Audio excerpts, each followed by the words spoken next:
safe to say I'm the biggest.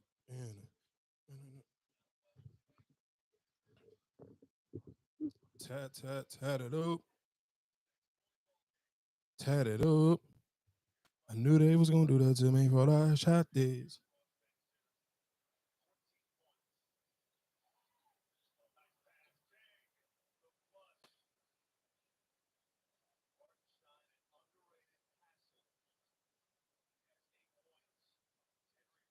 Shout out to him. He said no matter how much money he gets, he'll never pay $100 for a haircut. Then I saw little TJ, was it? I think so. He had a house call, and I think it was $95. He gave the barber. Yo, check this out, Rockstar. Hey, listen, homie. Some things you bring on yourself. Stop mentioning my name. Nigga, when you got up there and start calling me, wanted to tell me people you seen up there, I told you. Everybody in the chat know how I'm coming. Real Baltimore YN. Yeah. Uh-huh.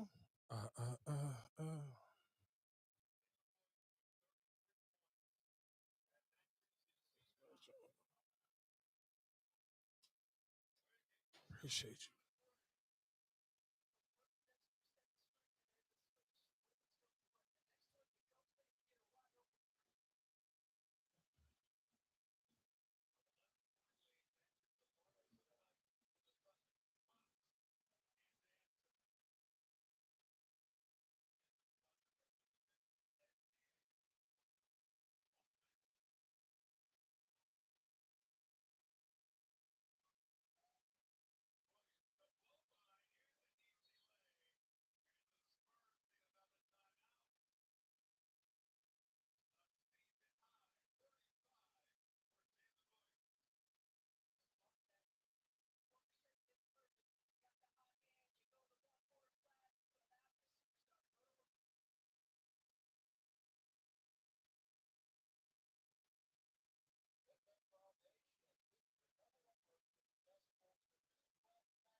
Whatever, whatever, whatever,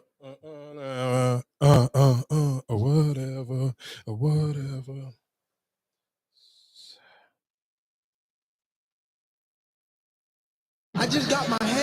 2 days ago, and she put grease in my.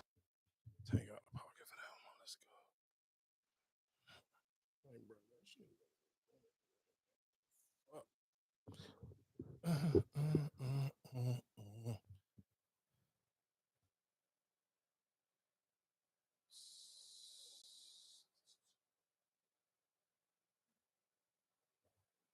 I do want to come smack in. I ain't gonna lie to you. I want to give a lot of praise and some love to Meek Mills. I ain't gonna lie. Meek Mills probably had one of his best rap verses that you will probably hear from Meek. Maybe I don't want to go too far and say like the last 2 years, but that was probably one of the best Meek Mills verses I've heard on that Friday project. What's the name of that song? I was listening to that joint on my way here. Proud of Me. And it's one of them jokes that is kind of make me be mad that Meek tweets so much, because I'd be like, bro, you don't even gotta tweet. Like, you are actually a great and amazing rapper. Like, I'm talking about just the details in the song, the raw emotions and the feelings. And then even I was watching Friday's interview on the Breakfast Club, and they was talking about like Meek was in the studio for like 11 hours trying to just come up with this verse and put this verse together where it was perfect. And that was kind of and then it made me think, like, when I'm listening to it, and I'm like, no, it was worth it. Like, sometimes you hear so many people like, oh, I can go to the studio, knock a whole song out in like 10 minutes. But yeah, a song that you probably could knock out in 10 minutes. Not saying that you can't make a hit record in 10 minutes, but will that song actually have some real substance to it? Will actually what you saying in the music actually mean something or make people feel a certain type of way? And I'm just listening to that Meek verse, and it was kind of like, you felt his pain. Like, it was one of them Jones where I always have a conversation where it's like, everybody ain't gonna be rich, but everybody has felt pain before. Everybody has been in a dark space before. So when you hear some music with some real pain and emotion, it's always gonna trigger you and make it super relatable. And it's gonna make you be like, just scrunch your face up and be like, you don't really need those tweets. Like, bro, the tweet and stuff, like, just put out more music. And I'm sure, I mean, of course, if it take you 11 hours just to do that one verse, I know it's not easy to say, just go get in the booth. But I do think Meek put a lot of time watering down his brand via social media, where it's kind of like, bro, you could just rap. And you can rap extremely well. Like, there's not too many rappers that I could even think of or can name that could realistically be able to rap with Meek Mills when he get into that type of pocket. Like, when he in one of those pockets where it's like super street, it's super raw, it's super emotional, and it's just like thought-provoking, and it's feeling like it make your feelings feel some type of way. Like, listening to that joint, I was just like, damn, dog, if Meek could give you a whole album like this, I just know that you can change. But I don't necessarily, even if he give you a whole album on that, but his social media behavior is still the same way it is, I don't necessarily know. I think that was almost like one hand wash the other, because it's like, Meek shouldn't have been putting out, tweeting nothing besides that link to that song. Like, that feature, and it just, I understand it's on somebody else's album, but it don't matter. That music had so much raw, it just had too much raw feelings and emotions towards it, dog. Like, I ain't gonna hold you. Like, that joint was just fire. Like that. And shout out to Friday. Friday realistically is one of those artists where I kind of was like, dang, I'm listening. What song was that? It was literally right after the Meek Joan. It was Desert.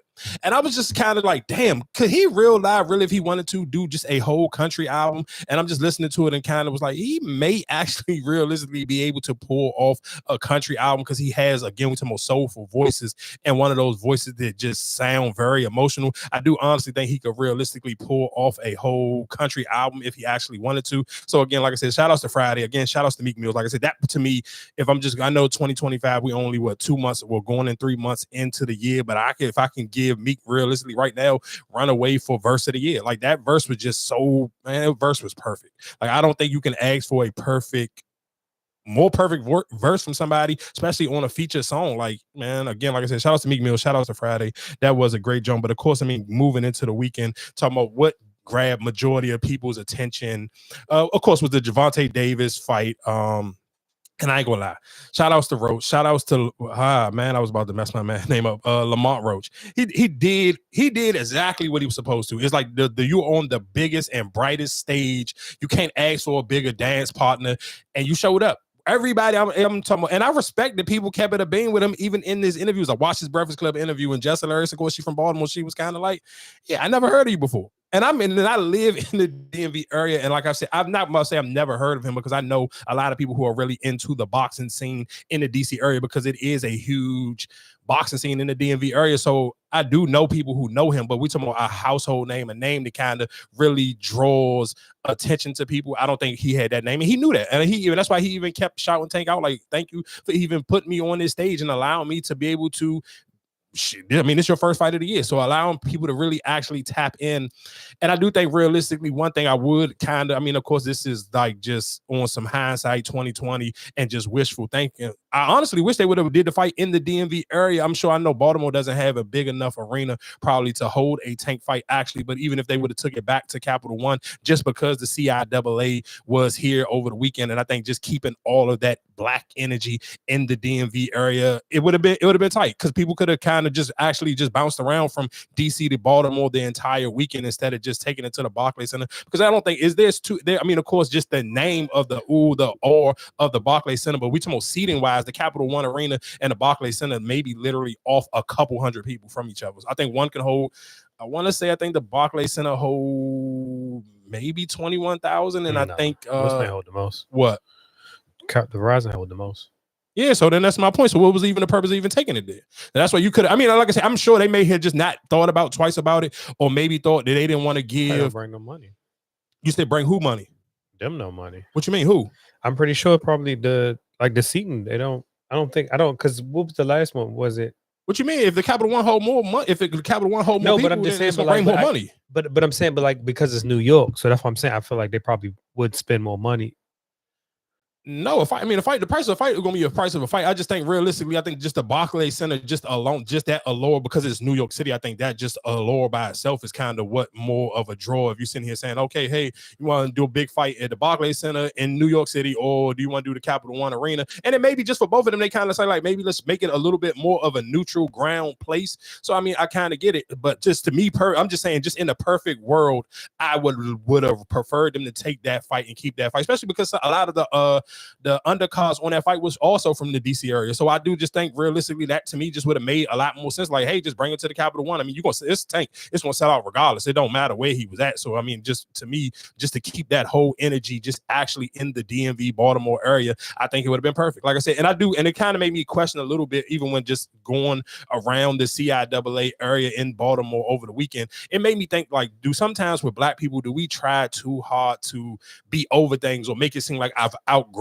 certain things? Because I kind of I was looking at it, I'm thinking of like, of course, the skill level is not as nowhere near comparable to like March Madness or none of the case may be, but it don't even matter. Even when we talking about with March Madness, it could be the first weekend of March Madness, like the opening brackets where some of the teams you never even heard of before. It'll still sell out wherever, but where the CIAA is kind of just like, it's almost like to the point where now, and that's why we talked about it maybe a couple of weeks ago, where it felt like it was more of a it was more of a vibe. It was more of a thing to do when it was in the North Carolina area. Because I mean, I do think one thing about people in the South and compared to further up north, and of course, DC isn't like up north where people are kind of like the Boston and New York. But I do think sometimes people get too busy and they get too cool for just things that you may have used to love to do when you were a little bit younger. Because I think it's just like, I was looking at it like, it's like, I felt like there was no middle ground. It was like either a bunch of super older black people there, and it was kind of like, I felt like it was almost like maybe like 45 and 50 and over out there, like actually just out and about around that area that's just like parlaying with what was going on. And it was kind of like there was no like the younger 30s or the 20s or nothing. Like I felt like there was no in between with it. It was like literally just the old heads who probably already been going to the CIAA for years, and that's just their thing that they kind of already just do.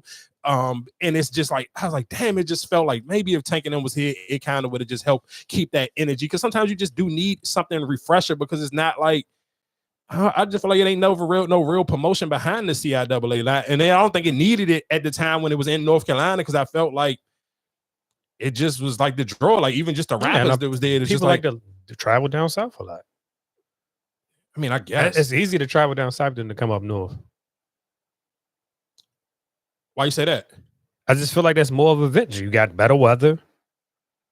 It's more of a, you know what I'm saying? Just something to get away. I don't, like I said, you come up south, you come up north, it's like, all right, damn, the hotels or whatever I might stay, I'm paying more because it's up here.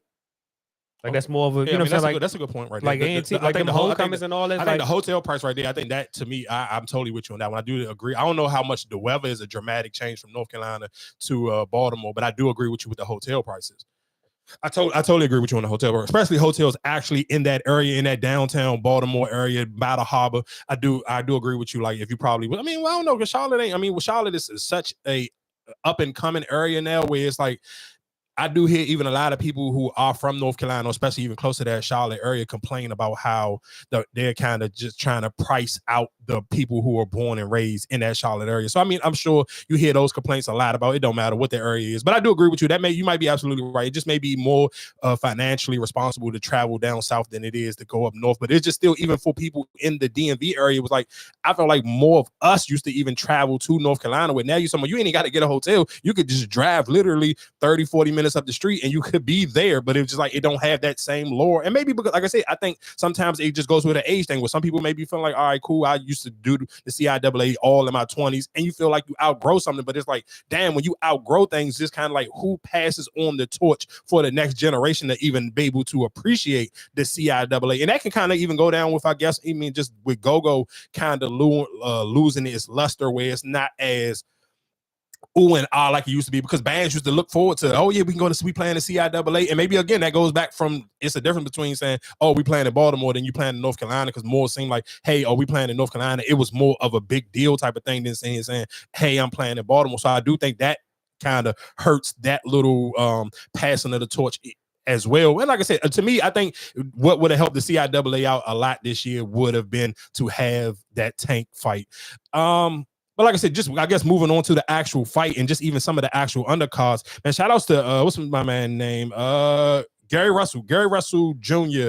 Man, he was the fight literally right before the Tank and Lamont fight. Oh my god, though, he was rocking that Spanish nigga that he was fighting. Though I'm talking about, he ain't drop him, but oh my god, he was crushing that man. Like that's one thing about them. I mean, if you watched enough shit, if you have seen enough Mayweather fights, or even some earlier, like the last couple of years of Tank fights, fighting them Spanish niggas they ain't easy to drop. It don't matter how. I'm talking about, though, he was punishing this dude, and he could not drop him to save his life. Like, and it was like you could tell he really wanted to drop him. Like he was hitting him hard enough to drop him, but the Spanish nigga just wouldn't fall. Like I'm talking about, he was hitting him. Oh my! Like listening to the announcers even call it, and it was just like, if this was somebody else, you probably would have dropped him. But this dude was not. He was not about to allow you to drop him, and he did.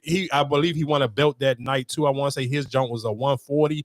Like I said, he punished Slim. I ain't gonna hold you. He went to work on him, and that's again, like I said, why it was just such a DC DMV undercard. That's why I kind of wish they would have just had it at the Capital One Arena. But like I said, he put on a great performance, and I believe his dad, rest in peace to his dad, Gary Russell Sr. I believe he also was a boxer as well. But again, like I said, sometimes just when we talk about just platforms opening up for this Tank fight, it just helps out a lot more because it's just way more eyes on it. And I think that was even one of the reasons why. I mean, of course, and let's be clear, Tank is a troll. He trolls Shakur. He trolled Crawford, Haney, all of them. When they lose their fights, he trolled them. So I'm not sitting here making it seem like, oh, y'all just couldn't wait to see Tank lose, because I mean, he do it to every last one of them. Like he literally trolled every last one of them. Even if they win a fight and it's like too close of a fight, like the jump we talked about Shakur last weekend with his fight, and he was fighting what was the dude? I want to say, was he not a mechanic? What was he? Well, just to say a mechanic for, because I can't remember exactly what his profession was. But anyway, he was trolling him after that fight. So, like I said, I get it. But I do think for a lot of these boxers, even for Roach, I kind of want to see like, okay, boom, you Tank through you this alley, you on this big stage, you showed everybody you real live, really a big dog, you could really fight.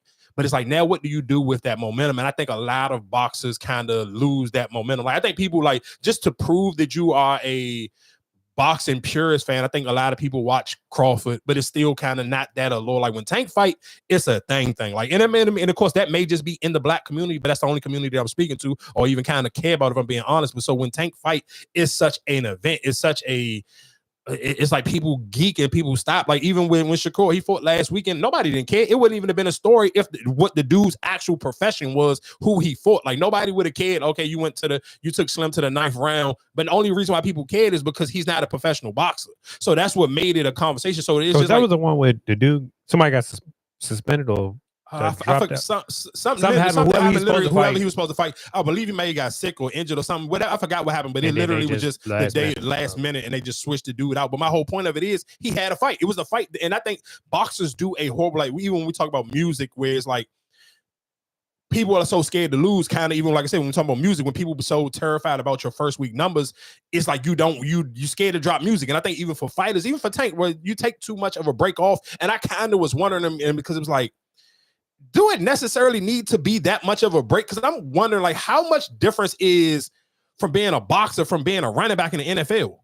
Like, if running, like, you got to think about it, like, I think you got your training wise, right? You training for that opponent and their moves. No, of course you're training, but what's the difference between?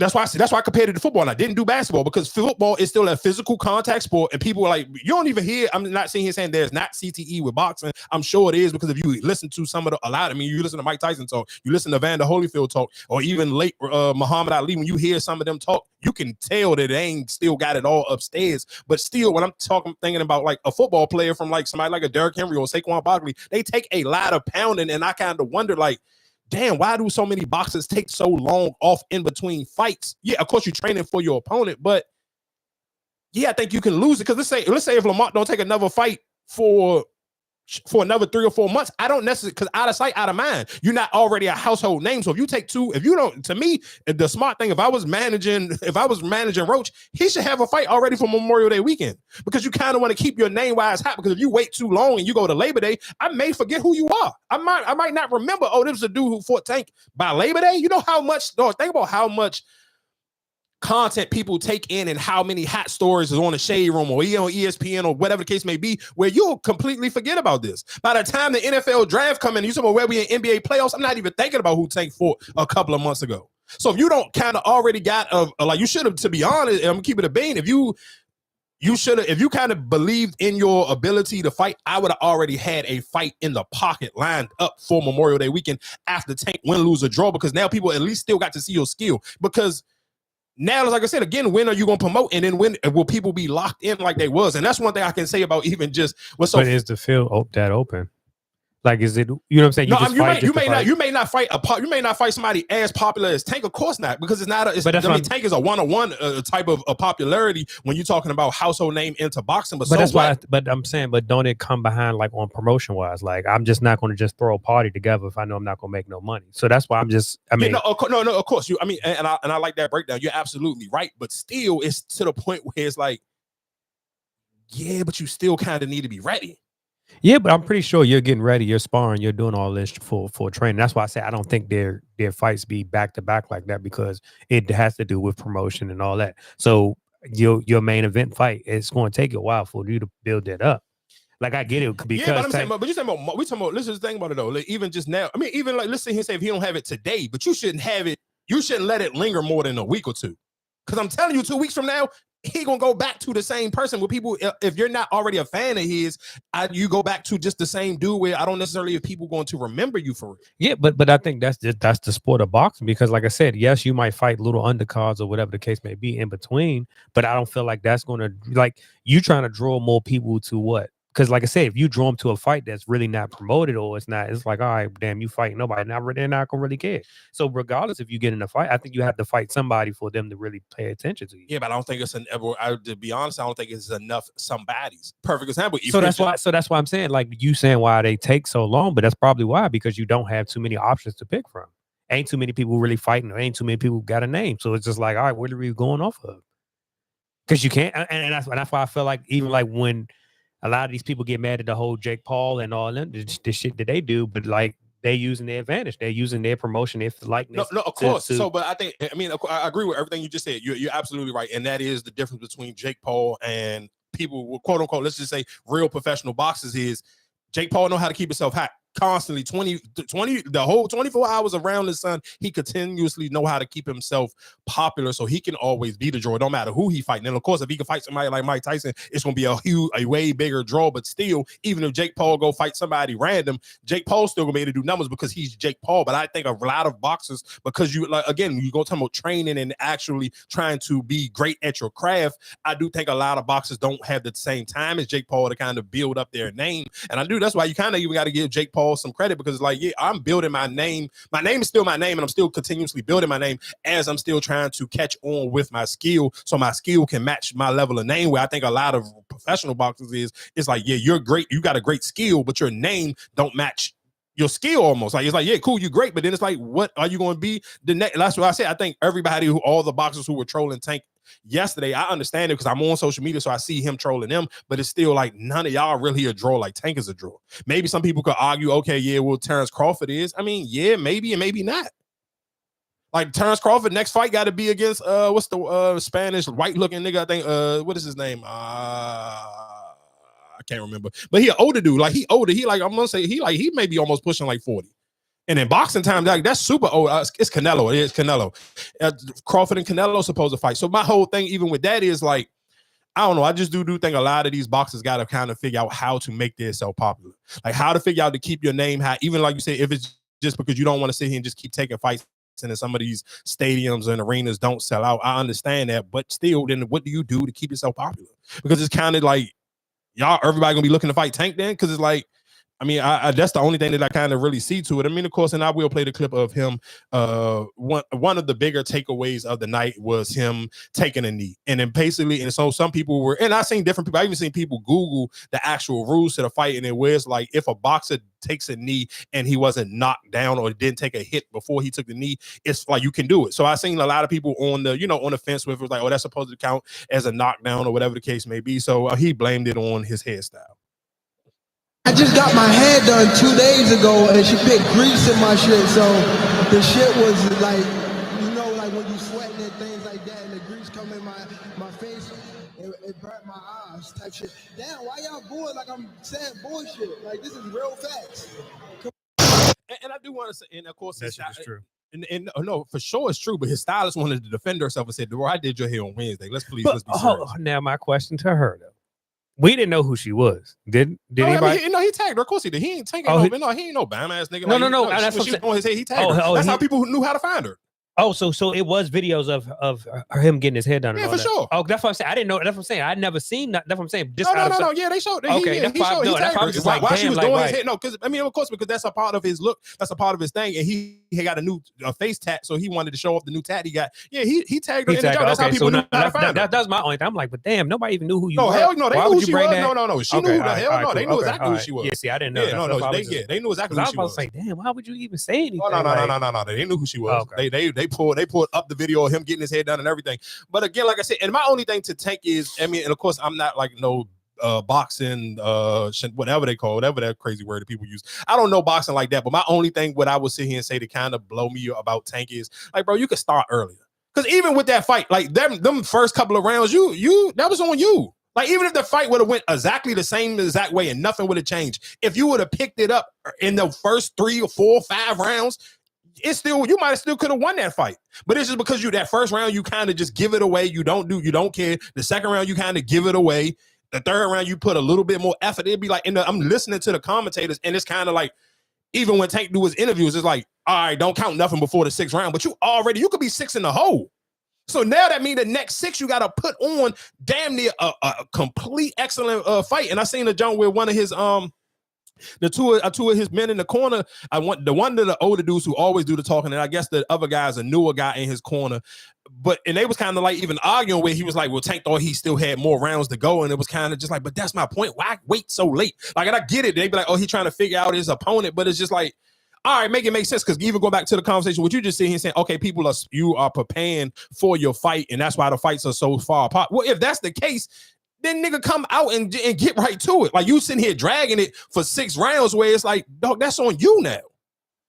Like that, you can't sit here like that. The only thing that kind of really blow me about Tank fights, and again, like if you are a Tank fan, or you watched enough Tank fights, at least probably like the last 7 fights, that is his bag, and that's kind of the standard for him. But it's still kind of just like, I hope last night fight kind of woke him up to realize, like, bro, you got to wake it up a little bit earlier. And like, and you can't steal and no, and you can't not give Lamont Roach his credit because he brought it to him. Like, I ain't gonna lie to you, that probably the only other Tank fight I seen there where I felt like, damn, somebody was giving. What was it? I want to say it was the Spanish dude with the yellow shorts on. I want to say it was the Spanish dude with the yellow shorts. I want to say it's his name. The Garcia fight was cool, but I'm talking about somebody that I actually thought had a second where I thought he was about to beat Tank. Was I want to say his name Victor? I think it's Victor Pitbull Cruz or whatever his name is. I want to say it's like Victor Pitbull something, whatever the case may be. I remember that fight. That dude had on yellow shorts. He was the only other person I've actually seen get in the ring with Tank, and I thought like, damn, he may be about to beat Tank. But then again, Tank hit that thing at the sixth round, and he just turned it completely up. But then, like I said, Roach was ready for him. Like I felt like even for Roach, he fought Tank at his pace. Like he didn't do too much. He did enough to win rounds leading up to the 6, but he paced himself enough. So when Tank turned it on, he was ready to turn it on with Tank. He was eating them punches. Oh, hell yeah, he was eating them punches. He was eating them punches and he was returning them jokes. Like let's be clear, he did his big one, but he put on a great fight. To me, that was, if we talking about just for, if you didn't go in, it's like if you some hardcore diehard Tank fan, I think that to me was that was the best have fight. A name attached to him, you won that fight. No, of course, but if we talking business wise, and I think sometimes, and that's good. Yeah, like I said, to make it a draw.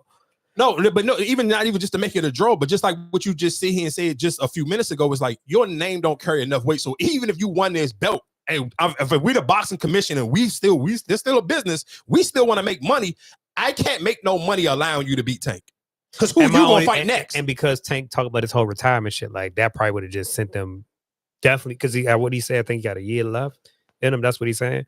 So just imagine if he would have actually lost that fight, he'd probably be like, "Fuck this shit, I'm not doing it." No, but not even just that though. Who would Roach fight next?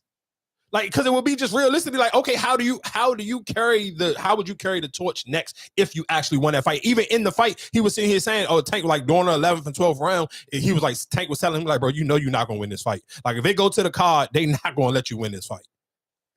In which realistically, I mean, just if we talking about business wise, that makes sense. Because again, like we sit here and said, if you don't hop on this is almost like you get a crazy Drake feature and you don't know what to do with that feature next.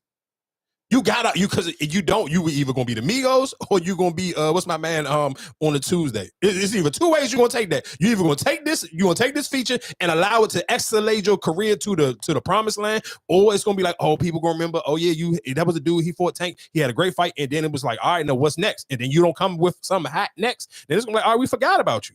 You're gonna still put out music, so you still gonna fight, but it's gonna be like, is that fight gonna still have that same oomph behind it without Tank? Mm-hmm. So that means, like I said, again, shout outs to Lamont Roach. He put on a great performance. And again, like I said, shout outs to what was my man name? Did the fight? Gary Russell Jr.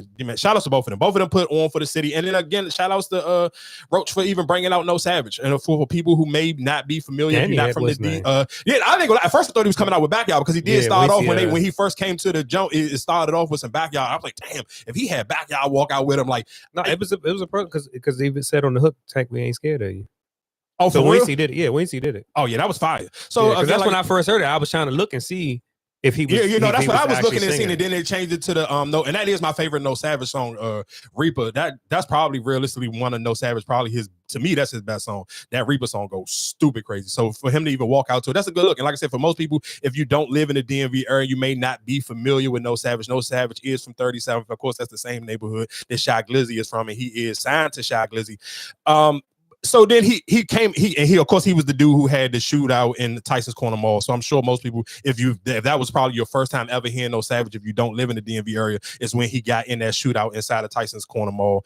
And then he recently just got out. He hasn't even been out maybe nothing but a couple of months, maybe like 3 or 4 months, if that.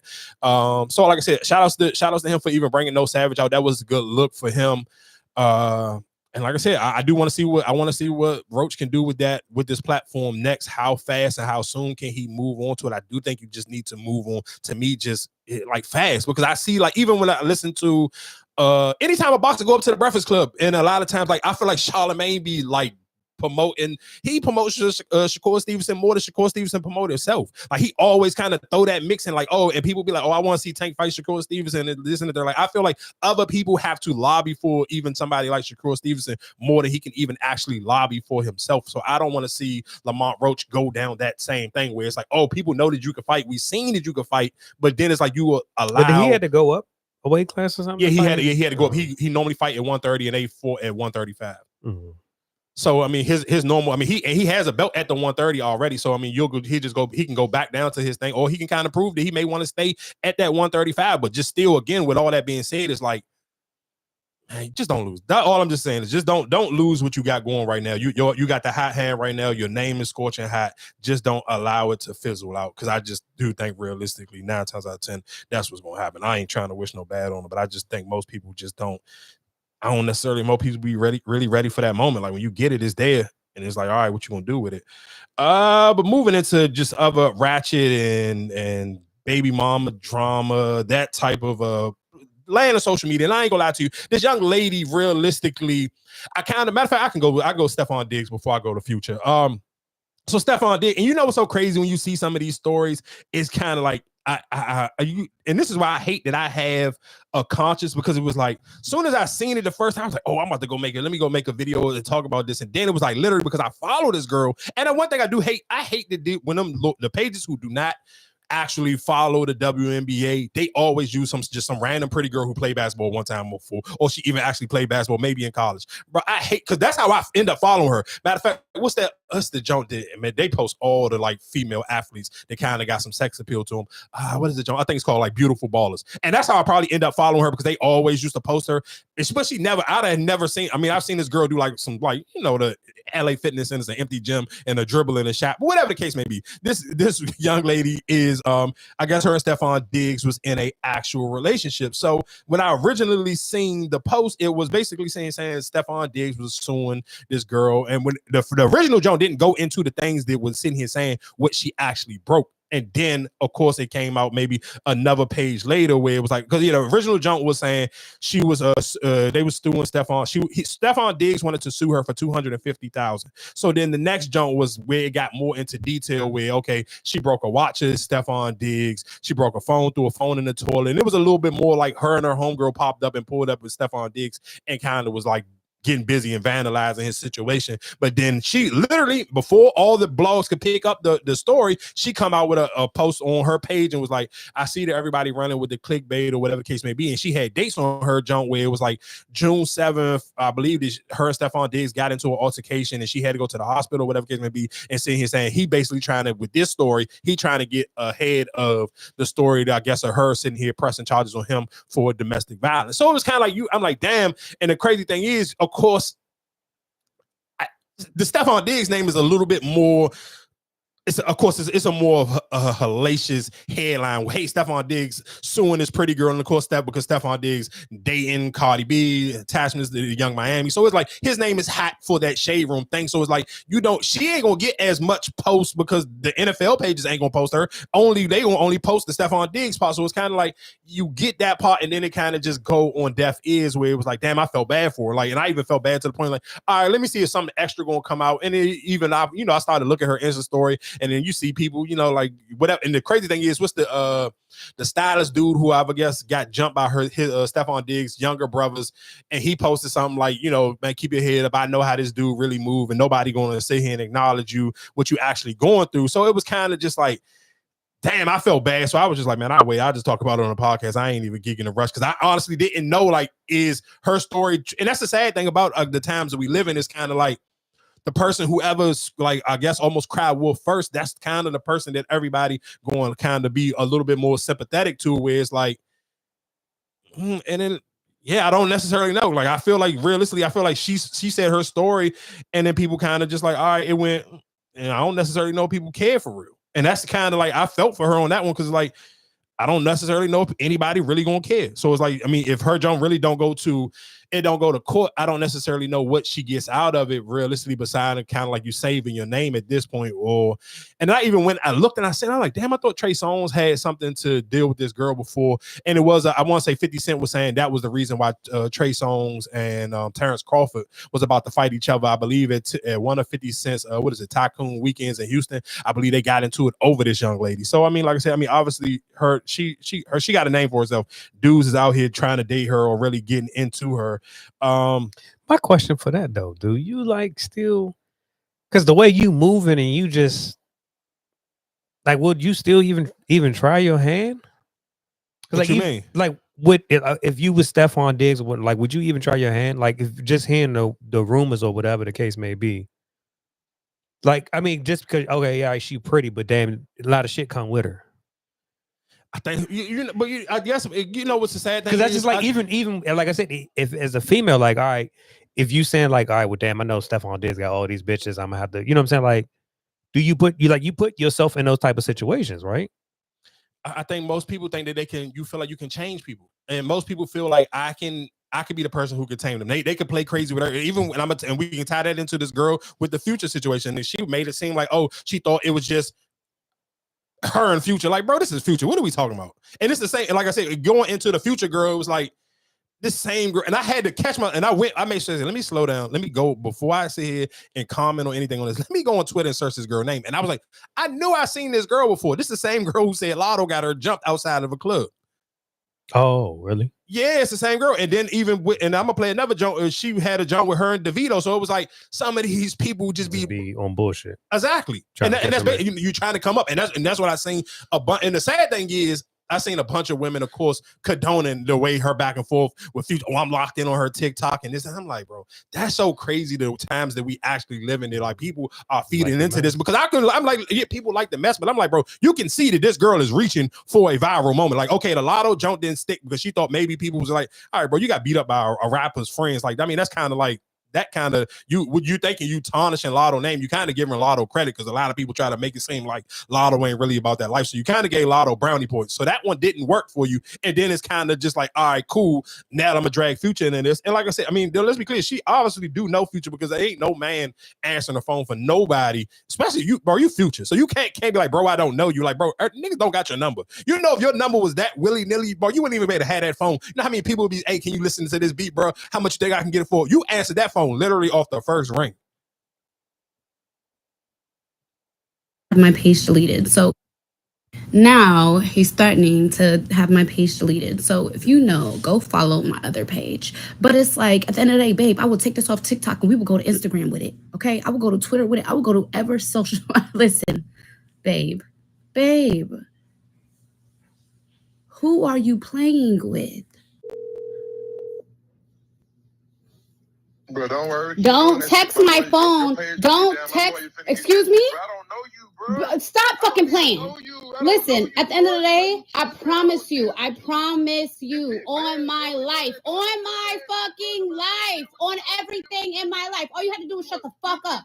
All you have to do, you keep on fucking playing with me over and over and over and over and over and over again. You're gonna fucking learn. I promise you. Because I'm gonna fucking teach you. I promise I'm going to teach you, bitch. Now he's threatening to have my page deleted. So if you know, go follow my other page. But and it's so crazy because it's like, you Future, dog. So it's just like, and let's be clear. I mean, if you listen to Future music enough, I don't think this story, of course, is too far-fetched. Then, of course, like I said, for this girl, of course, she going out of her way and trying to actually she's looking for some clout. She's looking for a moment and looking for a story to stick. When, of course, this one is going to stick because it feeds into the, why we don't like Future or why people do like Future, because people like the toxic relationship stuff. Like, so this kind of like, you got people on the edge to kind of really like, okay, what got y'all there? How long y'all been dating? She said her and Future been dating for like 5 years. I even play like some of the other stories. She didn't really get to go into the detail as much as she did. Let me see, because I seen one, it was Jasmine Brand picked up some of them Jones, but it was like all them stories was kind of short. They wasn't like super long. Like she had a Jones, she was even talking about her and Des Dior at the same place. This is when I found out that he was not my man. He was everybody's man. He invited me to a Christmas party, okay? He invited me and Prince. Prince called him Uncle Pluto, whatever. It was great. But when I went to the Christmas party, he was with Des. And if you ever see this girl, you can corroborate my story, but you don't have to. Anyways, I'm in the Christmas party or whatever, and he comes in, and him and Des are wearing these matching blue jackets. What the fuck are we doing? Because when I had asked about it, he was just like, it ain't nothing like that at first. Okay. It was put off to me as if it was just like an industry type of situation. So for me, I was just like, okay, whatever. Let me play my role. Like, okay, cool. So, and you know what's the stupid thing, even just when we're just talking about stuff like that, bro?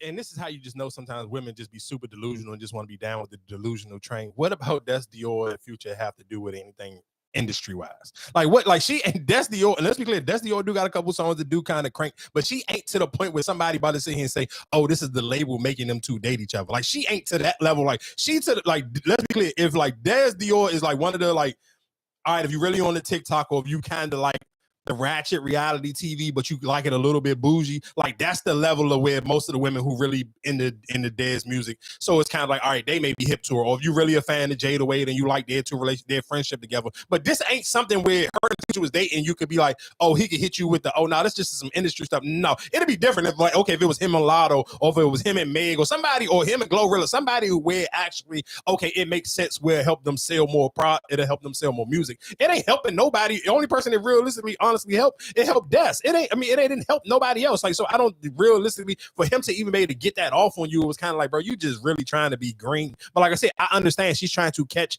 a viral moment. She wants something to stick. And to be honest, this one looked like realistically it's just going to stick a little bit more for her than the actual situation. I mean, the actual jump when it was her and Lotto, because I think realistically I think more people just like that. They like the toxic stuff than just you actually getting beat up because you was popping it to Lotto. But I do want to play this other clip of her when she was sitting here. She was dealing with not Burna Boy. What's the other DeVito? So I believe DeVito had. I want to say, is he married and he had a kid or something that was going on? What was it? Oh, here you go, right. Guys, so as everyone knows, this video that someone leaked in my camp, or who was in my camp, as you would say, is resurfacing on the internet with this little rap beef situation. And I'm getting death threats every day. And Nigeria, I love how hard you go for this person. You know, he's a great artist. But death threats is it's not Burna Boy. It's I really do think she might have been talking to Burna Boy too, because they was beefing. For me to come tell you that I had no intentions of disrespecting anyone's wife, anyone's family. I said what I said. That video being leaked, I took accountability for the picture, but I did not post that video. I never intended for that video to be out to the public, and that's just what it is. I did message his wife, Chef Chi. I gave her a full response of everything along with the timeline. I let her know respectfully my intentions were to never disrespect her or anything she has going on. As much as I'm dealing with death threats, I know she deals with, 10 times more what I deal with. At the end of the day, I'm a girl's girl. I'm for women. And this is just a situation that should not keep continuing to happen. It's the first day that this happened, I reached out to her and I let her know, ma'am, A, B, and C, this is what it is. I'm sorry we're going through this. You have my respect. And that's it. So anyone that was a part of this situation when it initially happened, I'm no longer tied to them. There's no longer a relationship there, a friendship, nothing, okay? I've spoken, to OBO's people, his camp, everything. They understand where the mistake. So again, just tying that into the original question that you asked me about, even when it came to Stephon Diggs and Shorty, it was like, why don't some of these rappers or athletes kind of be like, all right, I see that this girl kind of got some mess with her, so let me kind of like pump the brakes. Where should I sit here and like, why am I running to go chase this? Because this DeVito thing, this was old. People just resurfaced this and reposted the video because people kind of just wanted to show like, hey, I don't take this girl's opinion or her antics with a grain of salt, because all right, this is the same girl who had something going on with DeVito. And like I said, with Future, he may feel like, man, I'm Future, I really don't care, because she even had a story where she sit here and say she came in and caught Future having a threesome with two girls or whatever the case may be. So it's kind of just like, here you go. I was green, I was dumb, I never expected no shit like this. This is one of those moments of my life that really was like,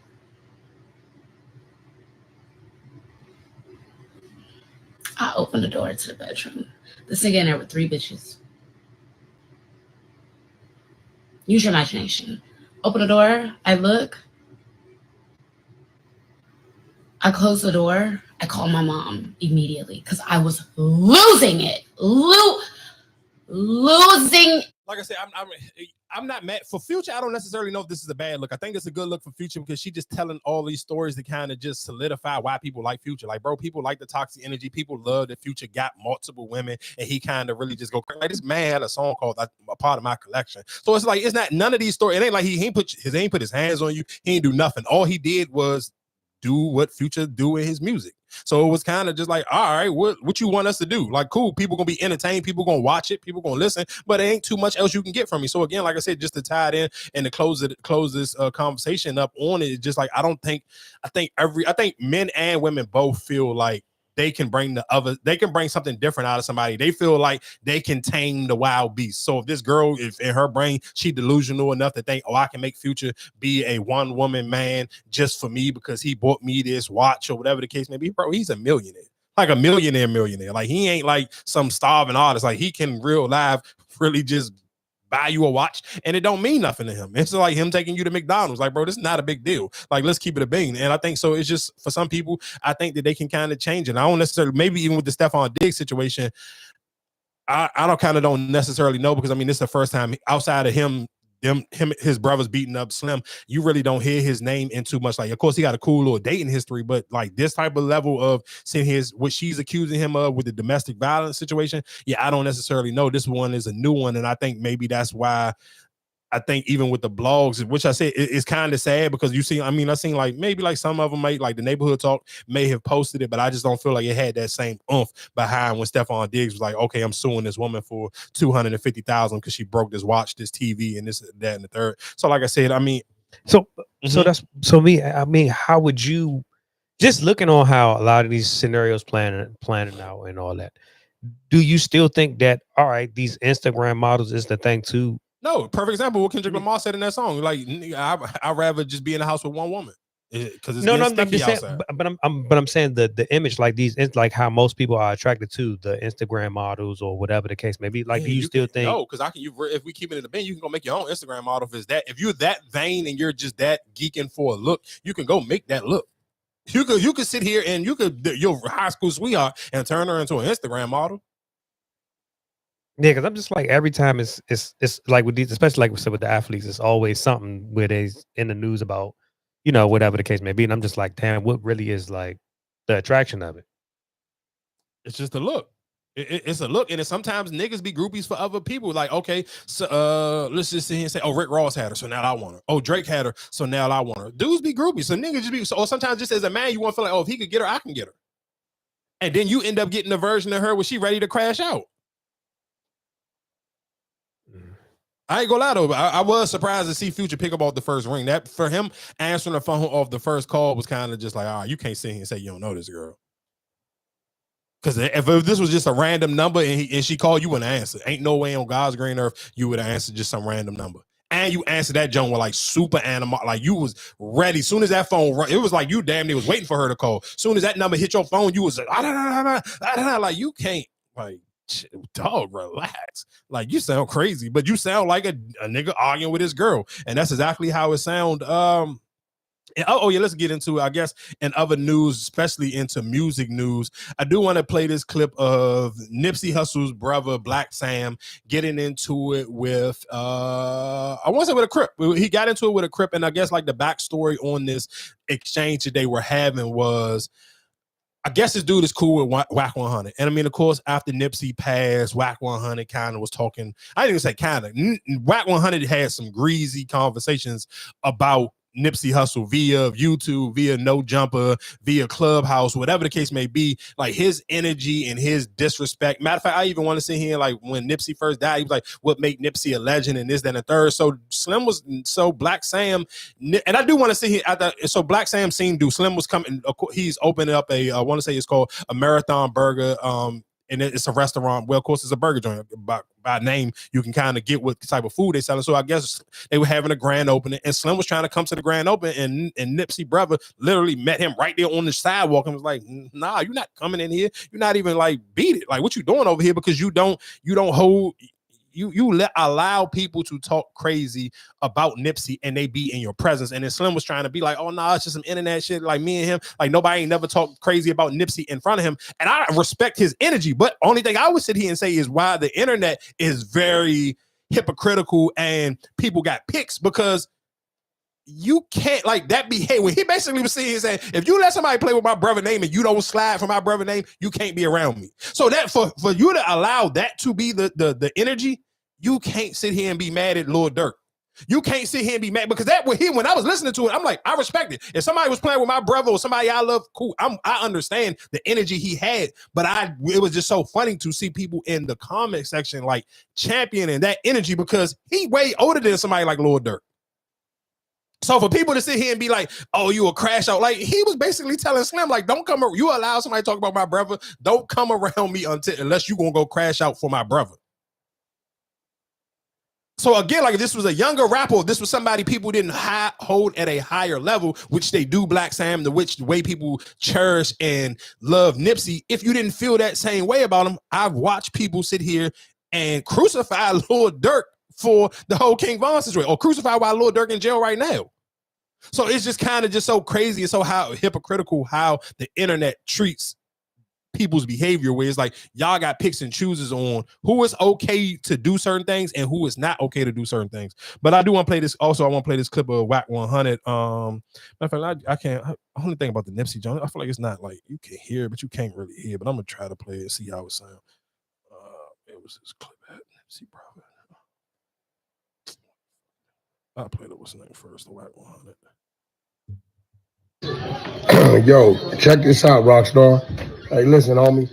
Some things you bring on yourself. Stop mentioning my name. Nigga, when you got up there and start calling me, wanted to tell me people you seen up there, I told you what you calling me about, bro. That wasn't my business. I done already had a Marathon Burger, bro. I done supported Marathon Burgers a month ago. Whether they knew it or not, or whoever liked it or not. But nigga, like, stop mentioning my name, homie. Blacc Sam ain't said my name one time. When you hit me, telling me who's dead, you see this and this, and I think I see the nigga J-Rock and all this weird shit. Stop, bro. Stop mentioning my name, bro. Because dude didn't mention my name. You get what I'm saying? He hollered at you like a man. I wouldn't give a fuck who name he mentioned, right? Who you thought it was or wasn't. He marked you out and he handled you, bro. And ain't no man, ain't no crip, no blood, no Hoover, no Paru gonna sit here and say that's how that's supposed to go. Dude did it how he wanted to do it, and you tucked your tail, bro. But stop, nigga. You done been on my phone since you left there. You done did all that, bro. And I told you, listen, homie, stop. I don't know if you on the phone with the police. I don't know what you on, but I ain't told you to go play private eye for me about nothing and nobody. What's crazy is I got to keep it all the way gangster. Is the boy Blacc Sam must have felt something in his heart. Because if they would have known what you was doing, right, it probably would have went there, right? So stop acting like you've been lobbying for position with me for years, bro, begging me for help, threatening to throw your homies under the bus. You didn't pour it up on me, bro. I done took you to eat when you was broke with no gas money, homie. Stop mentioning my name, homie. Whatever you dealing with, nigga, deal with it, nigga. Like any other man gonna deal with whatever's in front of him, homie. It was in front of you. It was in front of you. One thing I can say, bro, that man's intuition was working because you damn sure was on some backdoor shit. And if I was on that, you was damn sure reporter number one, nigga. Some real shit, nigga. I ain't paying that no mind. Whatever dude them doing, I wish them the best of luck. They can handle their business, but nigga. But stop playing with me, bro, before I let it all go. Go your way, little dude, and just go. What you just say? Your homie just calling Blacc Sam to line it up. That's what you just said on Clubhouse, right? You ran right to Clubhouse. All right, then go over there and handle your business. Right? Go handle your business, homie, but stop mentioning my name. Nigga, that was about you, nigga. You. Whatever you got going on with you, homie. Stop mentioning my name, homie. Rockstar 2800. You say you're a real crip, nigga. That wasn't cripping. You got escorted, nigga. Shoved, pushed, ran up on, spit in your face, escorted.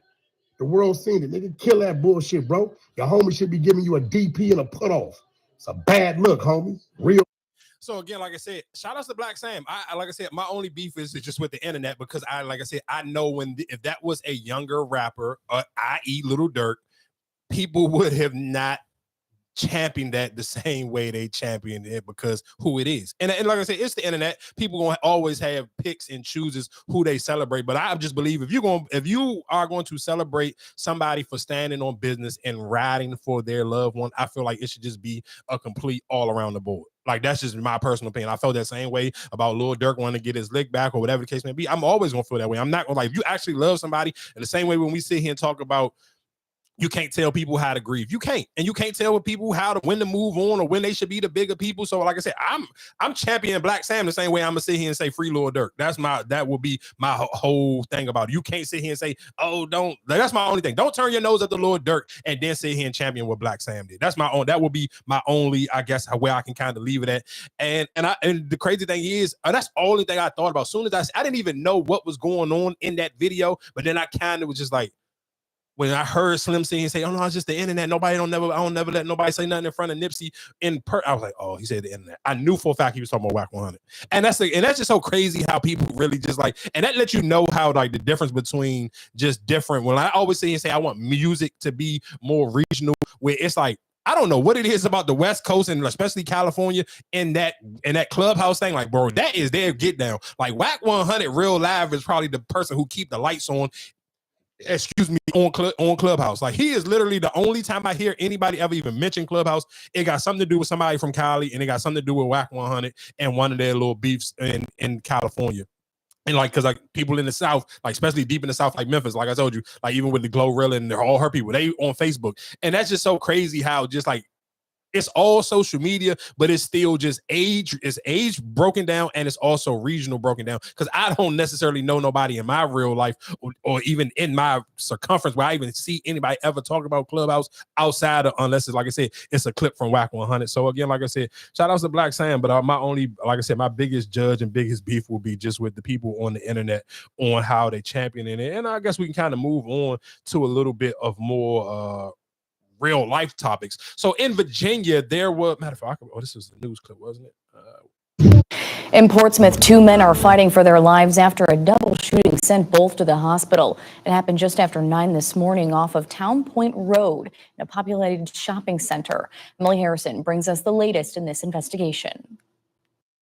Portsmouth police have blocked off this entire shopping center as they investigate this double shooting here at the shops at Town Point. The center of their investigation looking like it's taking place inside one of the specific stores here at this shopping complex, and a store called The Smoke Guys, and outside in the parking lot. I don't feel safe. I even told my boss, I was like, can you please get us some security? Employees stood outside waiting for the all clear from Portsmouth police as detectives investigated a double shooting early Sunday morning. No one was allowed in or out as police say someone opened fire at the shopping center. I mean, I feel sorry for whoever got shot. I don't know what happened. I don't know circumstances, but the violence, it just gets worse and worse every day. I'm like, what's going on? Like, people can't even go anywhere. In Portsmouth, 2 investigators did not say what led up to the shooting or if a suspect was in custody. An employee who did not want to appear on camera told 13 News Now she called 911 after a woman went running into her store begging her to get help as the shooting took place. Those who work in nearby shops say it's not the first time violence has touched this community. They've gotten robbed. Somebody had got stabbed, somebody got shot, they broke the glass, they're trying to just do the most. Like, I don't know why people are doing the most. The double shooting in Portsmouth comes less than 48 hours after 2 Virginia Beach police officers died while on duty. Neighbors say this level of violence is unacceptable. What's going on in the world? I just got to pray for America because there's just too much going on. People die too much every day. It's just too much going on. Emily Harrison, 13 News Now. Paramedics later transported both of the men to the hospital with life-threatening injuries. We'll continue to keep you updated on their conditions here on 13 News Now. Listen to what I'm saying. You play stupid games, you get stupid prizes. I don't necessarily know what it is about the weed shop situation, because that's what it was. It is a weed shop where you can go into the joint and buy weed. And I guess the gentleman who ended up, paralyzing or putting these 2 dudes in the hospital, I guess he was trying to buy some weed. So he was trying to buy some weed, and the dude tried to looked like he tried to snatch his leg or snatch his bag. I really couldn't tell because it was like the bag was on the floor. So I couldn't, and it seemed like he was trying to like grab the dude by his legs, like to make him fall and grab the bag at the same time. But let me tell you something. He ain't know the Slim had it on him. And this is one thing you got to understand. I don't necessarily know. Obviously they got to be from Virginia, but bro, Virginia is an open carry state. And the further and I think when people get stuff confused a little bit about VA, maybe in Arlington, I can't even say in Arlington and Alexandria, because like I said, we just talked about No Savage, and he got away with blowing it down in Tyson's Corner Mall. So I don't necessarily know. Virginia gun laws and their stuff is a little bit different. So they try to rob Slim, and he hit the ground. As soon as he hit the ground and the dude tried to get on top of him, he let that thing go, boom, and he hit him. As soon as he hit him with that first shot, he hit the ground. He caught his man trying to run away. Nope. Bow. And he did both of them. I don't even know how, again, I don't mean this with no disrespect. I don't know how the youngin' who was like to try to run away the first time, I don't even know how he alive, because it looked like he gave him an instant headshot. Like, he did not play. He didn't have no remorse for them. They tried to rob him, and he got the one up on them. He let that thing go. And I'm talking about, he got busy where it was like, yeah, you would think twice. If you live, you gonna think twice again about trying to ever take something from somebody else. But like I said, I don't know what it is about the weed shops, or I don't necessarily know if you're going to open up a weed shop or a weed dispensary or whatever they call it, smoke shop, whatever. You probably just realistically, you can't be cheap. You got to treat it like the trap, and you got to have better security. Because when you hear all these stories happen from robberies or people breaking into these shops, is because realistically, it's lack of security. And it can't just be where realistically it's just a locked door situation, because if somebody point a gun to you, you're going to hit the unlock button anyway. So you kind of almost do need like an off-duty police officer in there. And I'm sure realistically, some of the people who own some of these shops, they probably be thinking, I don't want to have no police in there because I don't want to deter people away or whatever. Bro, it's legal. You selling legal weed. It's not like you selling like this a real trap house, like you doing something illegal. This is legal. You got to take the proper protocol from this, because who wants, for the first time people to ever hear about your business, it's on the news because two dudes got clapped inside the store for doing something stupid. Like I said, again, and it's hard for me to sit here and throw out a pity party and feel sorry for the niggas. They try to rob this nigga. They try to rob him and they got clapped up. And he didn't, and he literally, that one, like the second dude, when he hit him the first time, when he was on the ground, he got on top of him. Boom! I was like, damn, this nigga, like, I couldn't feel bad. I almost like, damn, this was almost like a movie and you wanted to start clapping for him because they try to play with him. Like, it's hard for somebody to sit here. I can't throw a pity party for two niggas I watched try to rob somebody. You just didn't know that he was holding it. He let that, oh man. Like, if you gotta probably see the video where it's not the little, because if you see it on Instagram, they got the sensors on it. So somebody gotta show it. You gotta probably go look at it, look for it on Twitter where you can actually see, man, the way he hit them two niggas. Oh my God. Thoughts and prayers for them niggas, because he did them dirty, dog. Oh my God, he punished both of them niggas. Damn. Dog, he rocked and socked them. Oh my God, he rocked and socked them two stupid niggas. Damn. While we sit here talking about death, and we just talking about man, oh man, this next one, where's this dude from Alabama? Sarah Morgan, today, Mayor of Birmingham, Randall Woodfin, says that it is horrific that one person could cause so much pain and damage throughout the city. Now, Damian McDaniel is now linked to 14 homicides in the city of Birmingham, including the 5 Point South mass shooting that happened in September. Before we play this, because we did have this conversation last week and about the two girls at the Texas. So I want to play this clip, but everybody listening right now, I want to just ask y'all, what would y'all do if this is your son? If this was your son, he's 22. I mean, of course, some people be like, oh, he's an adult. He can get out of your house or whatever case may be, but he's still young. I'm sure, like, realistically, you just not like, I'm sure nobody never done nothing this extreme, but I just want to know your parent brain. Listen to the whole thing as it come out, but he's literally, they sit here saying they thinking he got 14 murders under his belt. So I do want to realize, I'm gonna play the clip all the way out, but I want y'all to listen and tell me after the clip is done, how would you feel if you were the mother and father of this goddamn kid, damn near serial killer? Shooting and killing of Jordan Mountain at Fire Station 9 in 2023. Birmingham police say the capital murder charges McDaniel is facing relating to the deaths of Mia Nixon and Anthony Love Jr. are murder for hire cases and more complex investigations.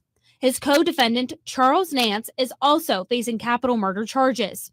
Interim Police Chief Michael Pickett says that criminals are getting savvy, but there is no such thing as a perfect crime, and no matter how long it takes, they will continue to work to bring these victims justice. Chief Pickett thanked federal agencies for their help in investigating this case. Birmingham police partnered with the FBI, ATF, and Secret Service in the investigation. Former U.S. Attorney for the Northern District of Alabama, Jay Town, says working with federal agencies provides more eyes on the case. I'm sure that the federal agencies gave great intelligence, crime intelligence to BPD. But if anything, it's just more eyeballs on a particular case, on a particular criminal defendant. And that's always going to help. Our side of the battlefield, the good guys, the law-abiding citizens, law enforcement, our side of the battlefield can never be too crowded. Now, McDaniel is in the custody of the Alabama Department of Corrections on no bond. Your reporter live in Birmingham, I'm Jillian Brooks for WBRC 6 News. On your side. Well, a year and a day after Birmingham police say McDaniel walked into Fire Station 9 and shot and killed firefighter Melton, they say that he committed a mass shooting at the Trendsetters Lounge. 4 people were killed there, 10 others wounded. Then Birmingham police say 1 month later, he shot and killed Charlie Moore in a housing complex in North Birmingham known as Vice Hills. And then in September, McDaniel is accused of killing 6 people over a 4-day period. One of those was the Hush Lounge shooting, the shooting right outside, and then shooting and killing Jamarcus McIntyre. That happened less than 24 hours after the mass shooting. There's no perfect crime. And our jobs in local, state, and federal law enforcement is to figure out where they slipped up. That's our job. So at times it takes a little bit more time to get that done, but we never stop working. We never stop working on that. And today we're very happy to say that we now have formal charges for these murders, several murders. Oh, you know what's so crazy? I don't know if y'all remember. This was a couple of months ago. And of course, because it was in Alabama, it didn't hit. Like, it was like one of them jokes. I know we played the clips on here talking about it because what I remember this, because now they talking about the nightclub, and I just seen the video footage from the one that passed. And it was so, like I said, it was a couple of months ago, and it was a mass shooting outside of a nightclub. But of course, the way they painted it, it was like, oh, it's outside of an urban nightclub, and they hit you with the urban, which of course is in a black area, making it seem like it may have been like some gang related stuff. And even when I'm watching the clips and even the way they were explaining some of those jokes, it seemed like Slim was probably really into the streets, and he may just been a well-known hitman in the streets where he kind of really got his issue off. And that's kind of what it seemed like. And it seemed like realistically what got him caught up was you probably end up, I think they saying he killed a firefighter and he went to the fire department to do it. So I'm sure that was probably like the final straw where they kind of really sit here and put the pressure on figuring out who did that one. And now they kind of adding all these other things up. No, but you see him saying 22 years old, 14 murders in less than 14 months is absolutely insane, dog. Like, that's so crazy. And it's like, and the messed up thing about it is they're not going to even paint it like, oh, this is some type of serial killer, because it's probably realistically it's a black dude killing a bunch of black people. So the way they're going to word it ain't how it probably should be worded. Bro, that's a serial killer. By definition, that is a real live serial killer, bro. He was on some whole different type of time. And like, this ain't no goddamn rap song. This ain't some made up shit. Like, this bro is real live, really didn't have it all upstairs. And he was really putting in like ridiculous pain in a small city. Like, that's kind of crazy. So again, like I said, rest in peace to all those people. That's a lot of people. Like, he literally almost killed more people than he was actually of age. Are you talking about his, like, literally damn near almost his exact age? Like, bro, that's crazy. I ain't gonna lie to you. And that's kind of scary. And I just like, again, we're tying it back into my original question is like, what do you do as a parent if that's like your kid go that far left off? Like, you talking about that was like realistically, that would be just like that's your college years. Like, you would literally just be graduating from college and you out here real life catching bodies.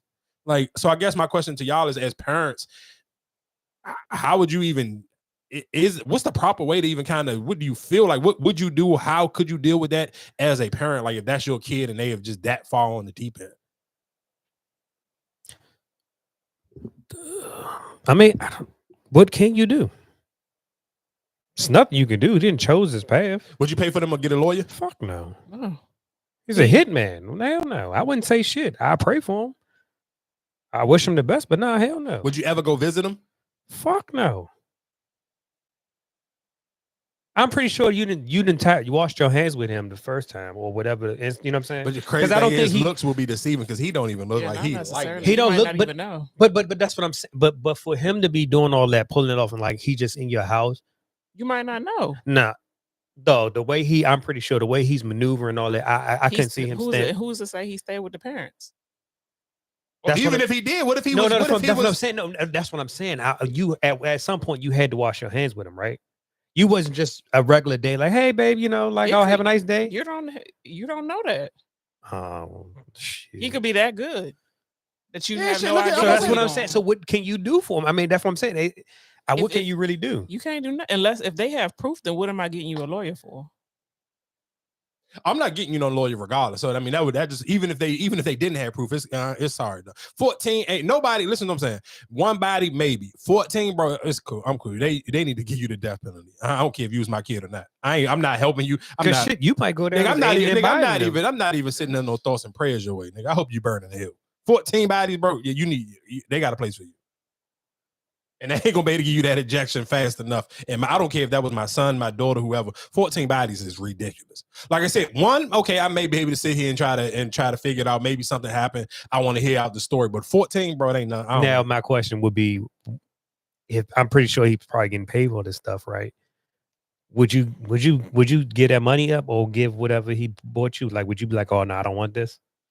Like if he bought you your house and all this stuff and whatever, like he was just. I mean, I don't know because I don't necessarily. I mean, you in Alabama, so I don't even know how much he was actually getting paid. And then two, I don't know because what if he was working? Like I don't because I'm just going. So let's say the way he he looked. What if he had a regular job as well? Like he looked like a regular dude. Like he don't look like he ain't got a bunch of tattoos on his face. He ain't got nothing. He ain't got any no crazy hairstyle. Nothing. He got a regular. Like he looked like a square from Delaware. And that's why everybody in the comment section was like, bro, looks are deceiving because he don't look like he get busy and he got busy.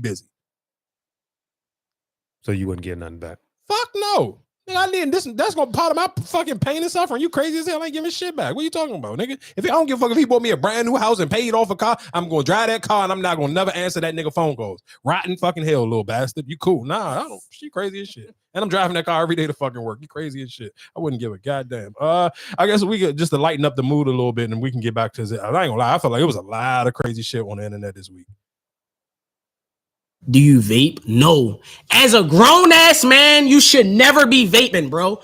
If I'm having a conversation with you and you blow mystical mango in my face, my nigga, we not cool no more. As a grown ass man, why are you vaping, bro? And as a female, right? Why are you vaping? A real bitch gonna spark a cigarette. You know what I'm saying? Like, why is bitches out here thinking that's cool to charge your vape next to my bed? I'm chilling with the bitch. The bitch like, you mind if I charge my vape? Bitch, don't ever do no shit like that around me. Shit like that throw me off, bitch. Why would you charge your vape up around me, bitch? What are you doing shit like that for? You gonna make a nigga stop fucking with you. Bitch really threw me off with that though. Talking about, can I charge my vape up around you? No, bitch, charge that shit at home. You came over here to eat meat. That's it. Hey, bro, shout outs to Gas and that for fucking putting this little young nigga. Oh my God, this little nigga is hilarious. Oh man, he got another joint with Cal. Where this one? Oh, I gotta play this one. He is fucking hilarious. Everybody in the chat know how I'm coming. Real Baltimore YN.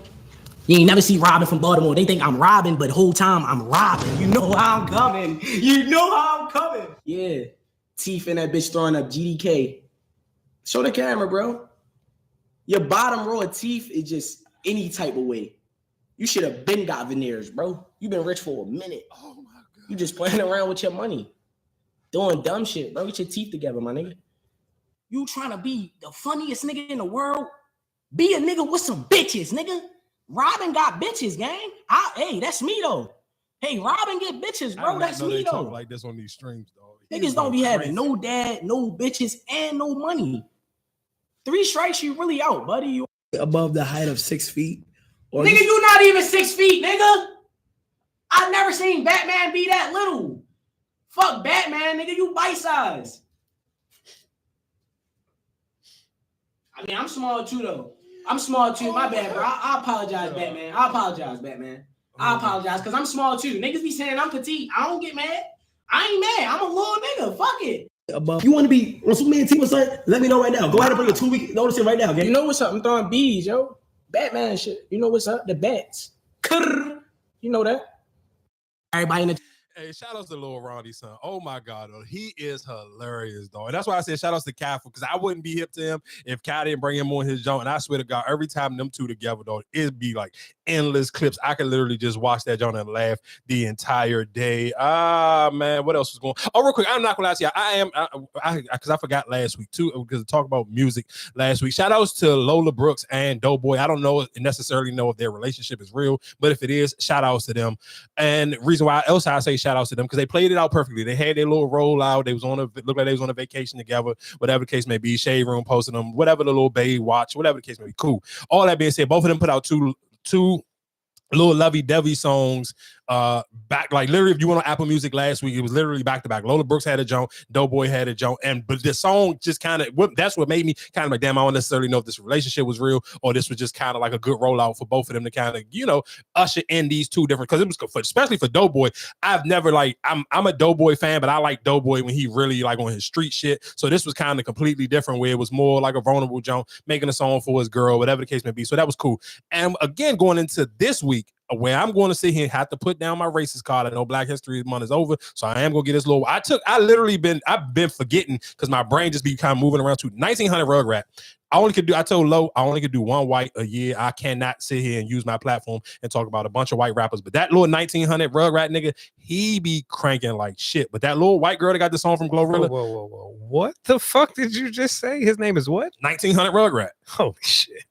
I know y'all have seen the clip where it be people, everybody and their mother be doing the little reaction jokes, and he be like, Chopper got it. I mean, what a cracker got a or something like whatever. That's his little line that everybody be doing the videos to him, whatever the case may be. But he cranked. He definitely cranked. He is definitely the white version of Chief Keef. That little nigga, he absolutely cranked. And they tried to push off this stupid little white girl, and Glorilla gave her a feature, and that's when Glorilla got the joint off. I like my niggas medium ugly. Shoot is shoot. What's up? Dudes, whatever the fuck that Duke Dennis. But realistically, I told when Lo sent this to me, I'm like, bro, I'm not. The reason why I'm extremely racist. I'm only, like I said, I can do one white rapper per year. And then two, what really threw me, because I was almost like, damn, maybe I can make an exception for her. Maybe you could do one white dude, one white girl. I went to her page. Oh, you got a fucking Indiana Fever jersey on. It's clip. You trying to play. I see what you trying to play, and we ain't gonna play them games. And that's why I appreciate all the black people for literally using that Glorilla joke and absolutely only using that Glorilla part. Because you cannot, that's one thing, a difference between black men and black women. Because as a black man, I shouldn't be listening to the 1900 Rugrat because he leans into every stereotype of a white boy playing black. But cool, he don't use the N-word. He called himself a cracker. He called everybody crackers. I'm cool with it. So it's not like he ain't overdoing it. But the white girl, I was pissed at. I was a little bit mad at Glorilla because she went crazy on that verse. And I'm like, bro, why are you giving this white girl this fucking type of clout? But I appreciated all the people who when they were doing it on TikTok. You would literally not know whose song that is. The way they chopped that joint up, it literally just sound like, okay, this is a Glorilla song, and you don't know nothing else from that song. So that was cool. But my question to y'all is, and this is again, I haven't broke the gay glass in a minute, so I can kind of break it and just get a hot gay takeoff. Duke Dennis is realistically the only person that Glorilla could have played like that and wouldn't have took it no type of way, because it was like, all right, cool, because this nigga know women love this nigga, think this nigga is like one of the greatest looking man on planet Earth. He's the only person who can kind of like, you can play with his name like that and with that bar and them two bars going right beside, because if you do that with like somebody who's actually kind of ugly, I don't necessarily know if people would have liked that line as much as they did, because it's like, all right, cool, everybody know this nigga not ugly, so it was kind of, it's just like a funny line where it was just like, but I was thinking of like, damn, if I was a nigga. Oh, you have to know how confident you got to be in as yourself to take that and be okay with that bar being the bar of the weekend.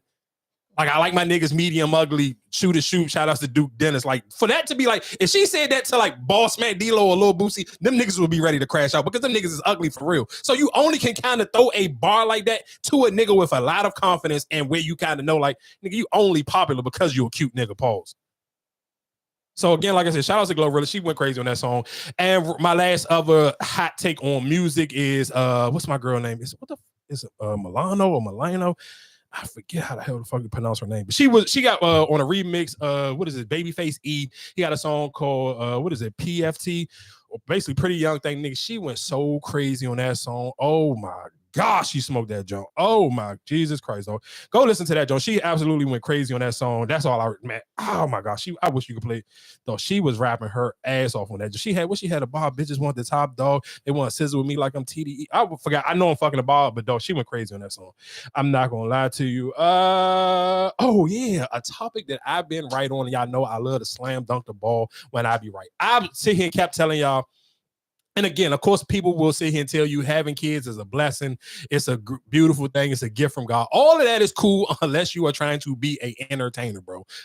Make them niggas wear a rubber, or you better get on something. Don't have these kids. And the reason why I'm bringing this topic in is because at one point in time, one of my favorite rappers, and probably the only female rapper that actually was giving Lotto some bump for a hot second, was Rennie Rucci. But Rennie Rucci kind of realistically pissed her career in a bottle because she was sitting here trying to be in a relationship. It went from the relationship with Fujiano. Okay, he got locked up. That didn't work. So after he got locked up, you try to fake hold him down for like a hot 2 seconds, and then you end up getting in a relationship with what's my man name? Blacc Sam. And Blacc Sam and Rennie Rucci, both of them are from North Carolina. And of course, she's on what Love and Hip Hop is she on? She on Love and Hip Hop Atlanta? I think she may be on Love and Hip Hop Atlanta, but both of them from North Carolina. Both of them are upcoming rappers. Blacc Sam he got some bread, so I mean he got some decent features. Like he had him a Yo Gotti feature, Moneybag Yo feature. He looked like a rap. He looked like a down south rapper. Like he don't probably realistically for most people, if you don't watch Love and Hip Hop Atlanta or you really don't follow Rennie Rucci, you probably never heard of Blacc Sam before. The same way with light skin Keisha, you probably realistically never heard of her baby father before, but I mean, I'm sure he got more videos that kind of go viral because he be fake trying to give the relationship topics and he be doing the life topics. And him, Jones, I do be seeing people for a minute before him and light skin Keisha even really became a thing. People used to share his videos, so people may know him from that. But both of them, I mean, light skin Keisha didn't come out and say nothing, but Rennie Rucci made a long, nice little lengthy post where she basically was saying for the last 6 months, postpartum has been kicking her butt. And she felt like she was losing herself, where it was just like she couldn't find herself. Like she couldn't find her career. She started to feel depressed. She really just couldn't put herself. And this is somebody who she got 2 older kids. But it's just sometimes the way I say, I don't think like at the peak of where she was at. And I'm sure she might not come out and say nothing, but I'm just somebody who actually used to listen to her music, liked her shit. She was giving Lotto some go before Lotto really broke through. Like you could like them two damn near look just alike.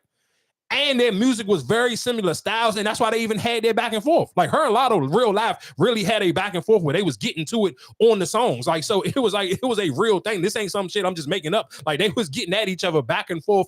At that time, people was kind of like it was a neck and neck joint. It wasn't like Lotto like a runaway take when Lotto just kind of ran away with the rap beef. So no, it was like the potential was there. The same way the potential was there for light skin Keisha, but it was like sometimes. I get it. Like everybody of course people want love and you want to have a family, but I do think realistically you have to just be careful on the timing with that shit. Because you could just do it at the wrong time and then you're just going to kill the momentum because most people don't have the work ethic like a Sexy Red. Like Sexy Red, like you can say whatever you want about Sexy Red, but she had that kid and on even her missed before she even gave birth, Sexy Red just continuously kept pushing. Like you probably really, if you don't pay attention to Sexy Red enough, you wouldn't even know she just had a kid. Because that's just how much she real life had the baby. Hey, let me shoot this video with SZA and Drake and just continuously kept it pushing. Like Sexy, it damn near almost felt like Sexy Red John was planned out to the point where she executed it to the perfect T. But for somebody like Rennie Rucci and light skin Keisha, both of them shit the bed. And I appreciate Rennie Rucci for even being honest about this. Like actually even sitting here bringing it to the internet and telling people it was kind of just like, she ain't making it seem like she regret having her kid because I'm sure, like I said, her kid is a blessing, but I'm sure she may regret that she didn't allow her career to kind of really flourish like the way it was instead of just rushing to get up in a relationship and be up under a nigga and then allow this nigga to get you pregnant. And he not hot enough to really like, I'm sure he probably hot enough to be able to like pay your bills and be able to trick off on you, but you're probably the picture you see yourself, especially if you comparing yourself to like, damn, I was on Lotto heels and where Lotto is now. I don't necessarily know if you can sit here and be honest with me with a straight face and be like, that was worth chasing this relationship. And I think realistically, that's what kind of pushed her out to the point where she even making this post. Because I'm sure there's no way in hell you can sit here and be like, damn, Lotto got a fuck. She did. Went to war with Nicki, beat that. She got a Drake feature, went on tour. And she kind of realistically, Lotto, it seemed like Lotto like the fucking, the PR person for that Drake No Kids song.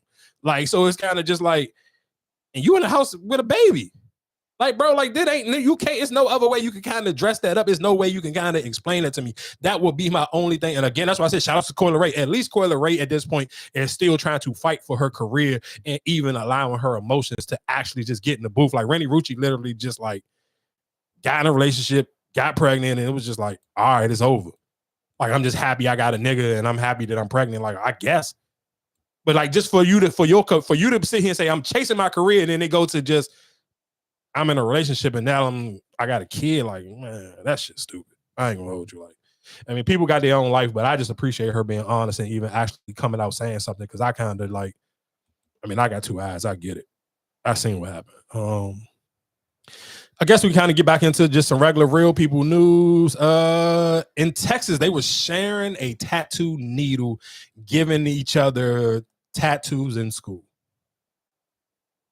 Hi, Heather. Yeah, Greenville ISD confirms to us multiple teachers here from Travis Intermediate have been suspended, but they didn't confirm how many teachers have been suspended, only saying their roles are currently being reviewed.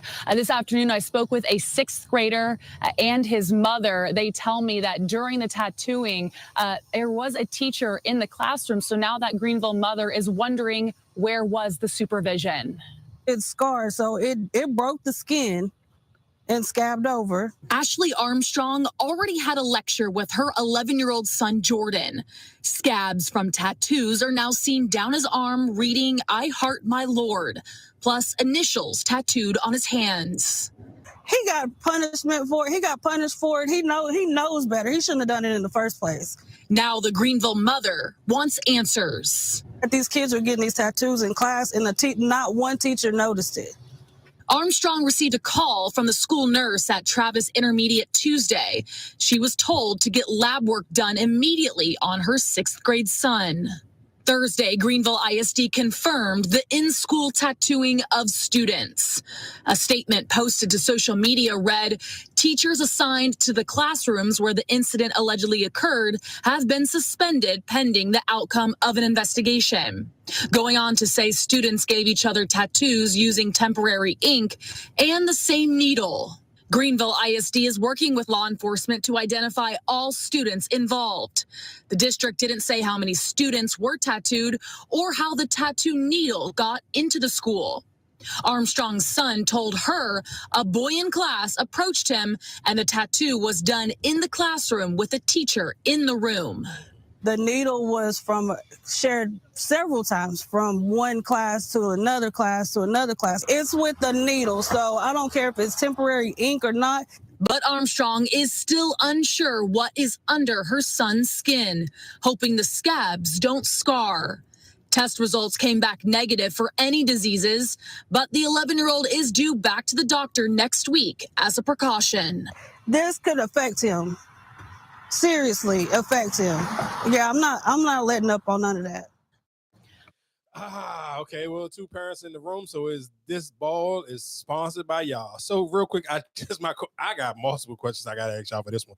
One, because I don't necessarily, the way I'm looking at it, it's saying a tattoo, but it don't look like, you could tell, their scars are scarred up. Like they did do something with a needle, but it don't necessarily look like, it ain't look like no tattoo. Like when you think of a tattoo, when they saying a tattoo, it looked like they literally took a needle and damn near was almost scratching it into their skin. Cause them Jones look like how back in the day, people like back, exactly. Like when people used to do the jump, exactly, with like a hat, with a hat, with the hanger or something, or eraser burn into your joint. Like them Jones don't look like, when you thinking, I'm thinking of a tattoo, it don't look like no ink was not used. It looked like a needle was used, but it don't look like no ink was used. So, and that's why I kind of felt bad for the teachers, because I'm like, man, if the kid back there just taking the pain and it ain't no noise, so I'm sure they didn't cut on, like he didn't come to school with a goddamn tattoo gun. That's the problem. So pretty much you saying they're with you under your supervision and you not paying attention to what's going on in your classroom. Yeah, that one, and shorty arm, that joint like damn near went from his elbow down to his wrist. So it was like, bro, you gave this man a long ass tattoo and you ain't see nothing. I understand why the teacher would get fired or should be fired, but then it's just still like, okay, so I guess my question would be, who would you be as parents? Who would y'all be more mad at? Would you be more mad at the kid or the teacher? My kid. Yeah, because you know better. I'm not supposed to take shit from strangers and shit like that, like especially a needle. Yeah, but let's be keeping it a bean. Who really having that type of conversation with a kid at any age? To be honest, like what's the conversation? That's like drawing on your skin. Like my kids used to draw on their skin all the time. To me, it's the same thing. You don't draw on your, like, don't do that. Let alone a needle with ink and like, yeah, you supposed to. Because they be like, oh, fake tattoo. I got a fake tattoo. That's what they was trying to do. So I had a conversation with them early. Don't draw on your skin. But that's what I'm saying though. You had the conversation with them because they did it. So if they never did it, would you have ever had that conversation? So that's why I'm just sitting here saying, like, I can't sit here and say, like, I think you still have have conversation about what you should allow, let's just like, you shouldn't allow nobody to be touching you, or you know what I'm saying? Like you would still have those conversations. So in those conversations, yes, you might say, okay, with somebody, just like even with drugs or anything like that, you might don't take candy or don't, you know what I'm saying? Like a lot of that shit you don't do because you don't know what somebody put in that candy. You don't know what it's coming from. And like even with my kids, I know they're allergic to a lot of stuff. So you don't know if it's nuts in it. You're not supposed, don't take nothing from nobody. So like I said, I mean, you're absolutely right. You might not go into detail because you might not even think about having a tattoo. But I'm just saying, but even still with just having that conversation, you just got to be like, no, don't try. You know what I'm saying? Like, I can tell you don't mean you're not going to, are you going to listen or not? No, I'm listen. And that's what I'm saying. You can have the conversation now. It's easy. Like, so perfect example. Like if I'm as a parent and I see this now, this would be the perfect example to sit here now. You can sit down with your kids and explain to them why they shouldn't do this. But this, you got to think about it. I haven't seen something or heard something like this in years. Like when we were kids, but you talking about that's 15, 20 years ago. Okay, yeah, that may used to be a thing where people used to try to do the tattoos with the erasers or whatever the case may be. But it's like, I feel like, all right, yeah, in the last 20 years, I haven't even heard nothing like that. So like I said, that's why I can only imagine where it's like it kind of catch you off guard, because like let's just sit here and say if I was a little boy and then my mom just get mad at me and be like, yo, what the hell are you doing? You know better. I'm like, how do I know? Nobody never told me I wasn't supposed to do this. So I kind of understand where it's like, I mean, of course you can punish your kid for whatever, it's your kid, but it's still like nobody never told me not to do this. So I can even understand, even as a parent, why I may be more mad at the teacher, because it's like, dog, if you was paying attention, my kid wouldn't have all these goddamn scars on his arm now.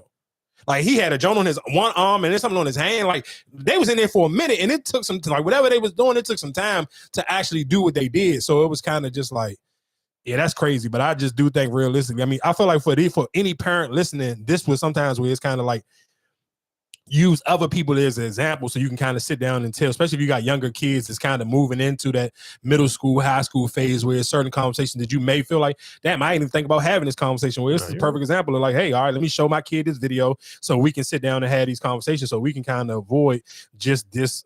Yeah, that's just dumb, dog. I ain't gonna hold you. So why we talking about kids? Oh, was he killed over this? Hold on. It says her son was shot and killed over a pair of prescription Cartiers and refused to give him up during a robbery. Okay, so it was what city was this in?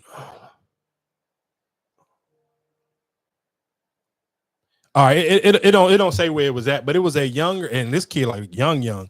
So it looked like maybe I want to say it looked like maybe an elementary or middle school. How old? They don't even say how old he was.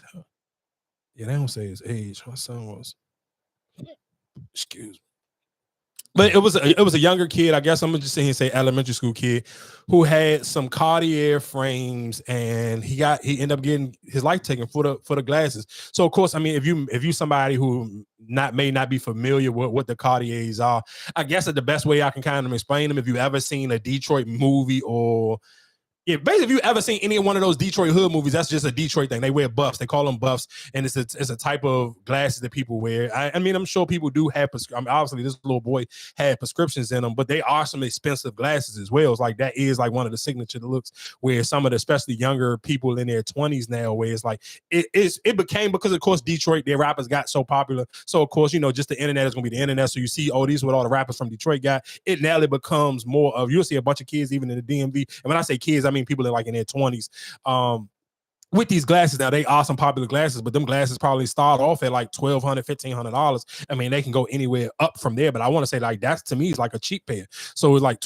and that's crazy to sit here and think like, damn, you put a little kid in some $1,200 or $1,500 glasses. I'm not trying to shame the parents, but it's kind of still, to me, it's like, I don't necessarily know. For me personally, I wouldn't put my kids in those $1,500 glasses, and not those type, because it's a different. Like you could probably put your kid in some $1,500 glasses that nobody know, but when you're doing something where it's like this is like a standout glasses, and you kind of know with these who wear these glasses and kind of the look behind them, because it's almost like. And like I said, I'm not trying to victim blame, but I'm just painting the picture where it's like it's a rapper pair of glasses and it's a drug dealer thing. Like that's what the thing is. Like if you go on Amazon Prime or go on YouTube, put in any one of them old Detroit bootleg movies, everybody in one of them Detroit movies got on buffs. But it's like the drug dealer can have on I'm talking about the bummiest, dirtiest outfit of all time, but he got some fresh buffs on. So it's kind of just like that, like them glasses I don't necessarily know if I would have put them on my kid, dog. Like that's not something like even when we talked about last week when we talked about the dude or the white dude on the metro bus. It's just like certain things I wouldn't, like I said, the rest of the piece of this young man, I'm sure for his family, that's a huge loss. But again, when we talk about sometimes where we can take bad circumstances and other people can learn from them, me personally, I wouldn't recommend putting my kid in something that's just like how you don't even know how to sit here, how you don't even know how to respond to something like that. Like somebody like, hey, let me get your glasses. Like, that's fucked up. It's messed up, but it's just like kind of like, damn, you just put like, man, you put your kid out there so defensive. Like it's certain things like because as a kid, if you don't pay for your own stuff, you don't even understand the value of what you got going on or why you should just give it up or don't give it up. But allow that to put that type of price tag on a kid at a young age, I just wouldn't do it though. Like I'm not sending my kid to like every day with some $1,500. Like no, because even if it's just like, what if he would have broke him? Like I'm sure, you could have insurance on them, but like, bro, who want to go through that when you could just put some regular glasses on your kid? Like that's just that to me, that's a lot. Like I said, rest in peace to that young man. I'm sure that is a lot for his parents that have to sit on, but it's just like, me personally, there's no way in hell you could sit here and make me want to put a kid. Hell no. Oh, that's crazy. Oh, matter of fact, how did I forget I almost forgot it 2 weeks in a row, and I'm glad I seen it right here when I was scrolling up. And this song is and it's so funny because I seen a video where somebody was like, they was like the world is coming to an end and it's people dying and plane crashing every day and black people is worrying about learning a line dance. And if you're not on TikTok, there is and I didn't know this was a black person. This song I'm not gonna lie to you, this song crank like shit. The name of the song is called Boots to the Ground, but it was like where them fans at, where them fans at, put the boots on the ground. And if you actually when you listen to the words, I'm listening to it like I know ain't no white boy sliding like that because he was talking crazy on that song. Like he was like, don't get it twisted. Like it's the cover, but he was like, even something with your knees and down and you're stepping it down and where them fans at? I'm like, the song crank like shit, but it was just like when you see people doing the dances, it kind of just lock it into you. It was like, oh man, where was it? It's a school tutor. I mean, I love their videos on TikTok. I gotta go to their jump. But they was just practicing the dance and learning the dances. So it's a line dance. So he went on. What's the name of the show they went on? It's on ABC. They went on Good Morning America. It's Good Morning America. They went on and the people was slicing up what's her name? Robin Roberts.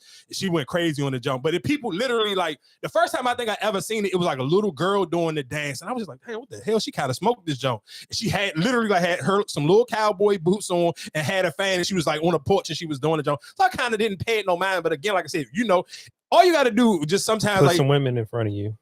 No, not even put some women in front of it for sure. 100% positive on that one. You put some women in front of it, I'm gonna sit there and I'm gonna pay attention to what they got going on. But if you stay on TikTok long enough, you'll just end up going down a rabbit hole and you'll see enough people do something. Like if you stay on TikTok for an hour, you will figure out what's the hot song and what's the new trend because eventually it'll eventually come down your timeline and then you will see it multiple times. Like it's like even the little jump that Michael Rainey, the first time I ever seen it was when Michael Rainey was not this song, but another little TikTok jump that's going viral right now when Michael Rainey was making fun of Lil Meech. And then I seen Michael Rainey do it. Then I started to see a bunch of the girls in Unravel do it. So then I was like, okay, cool. Then when I got on TikTok, I seen everybody else do it. But like that where the fans on that, it's a school that I follow.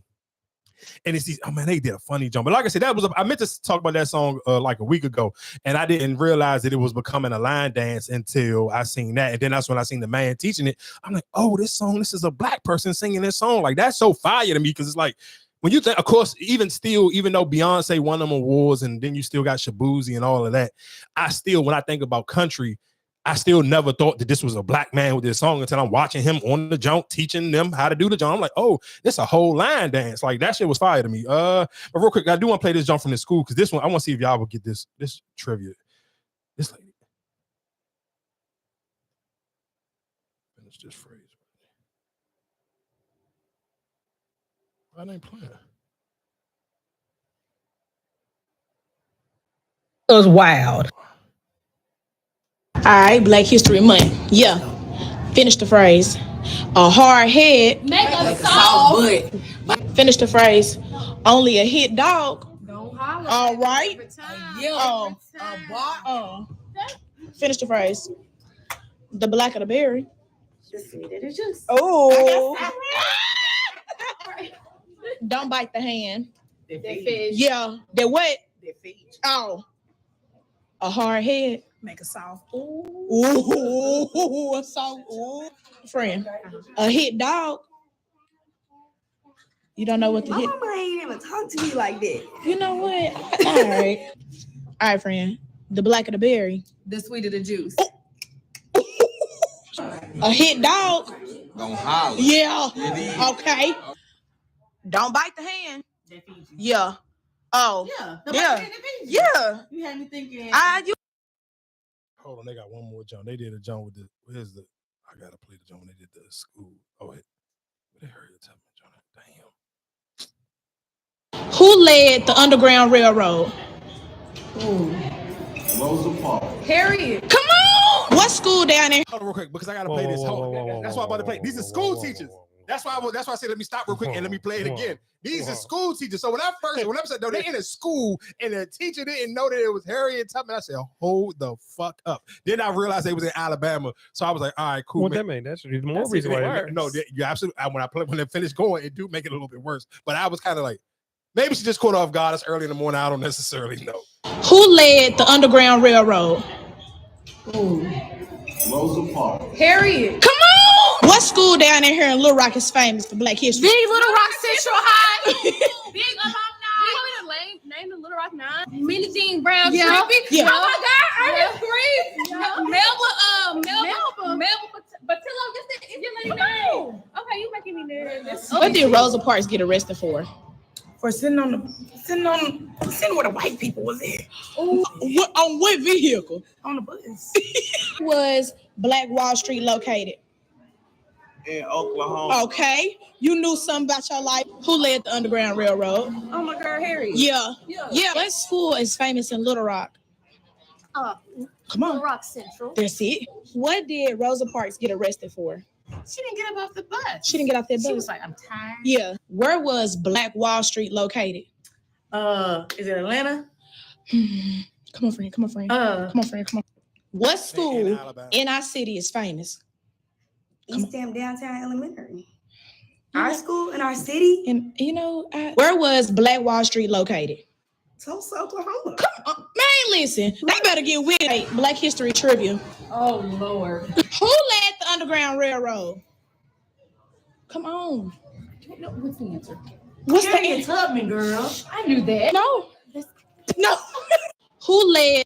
Bruh, again, and it's so crazy. Every time I never watch Abbott Elementary, but every time I see these videos where I was like, bro, somebody should see. I don't necessarily know what Abbott Elementary is about. I know they do it in the school, but I just kept thinking like, bro, these people need a fucking TV show because that school, I swear to God, I don't know who is the creative person behind that page with this school, but I swear to God, every time I see one of them videos, it just make me laugh and be like, bro, they knock it out of the park each and every time.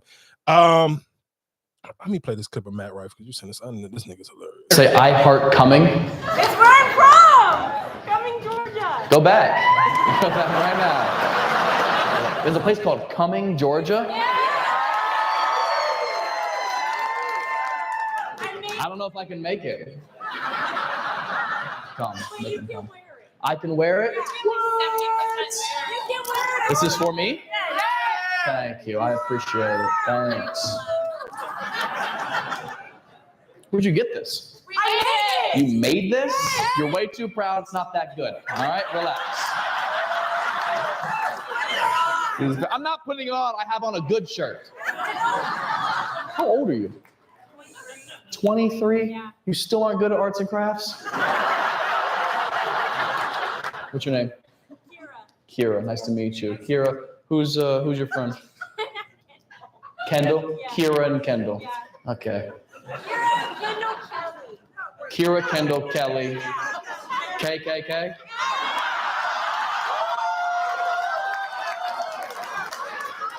You guys are all going to get pregnant by black guys. I can tell already.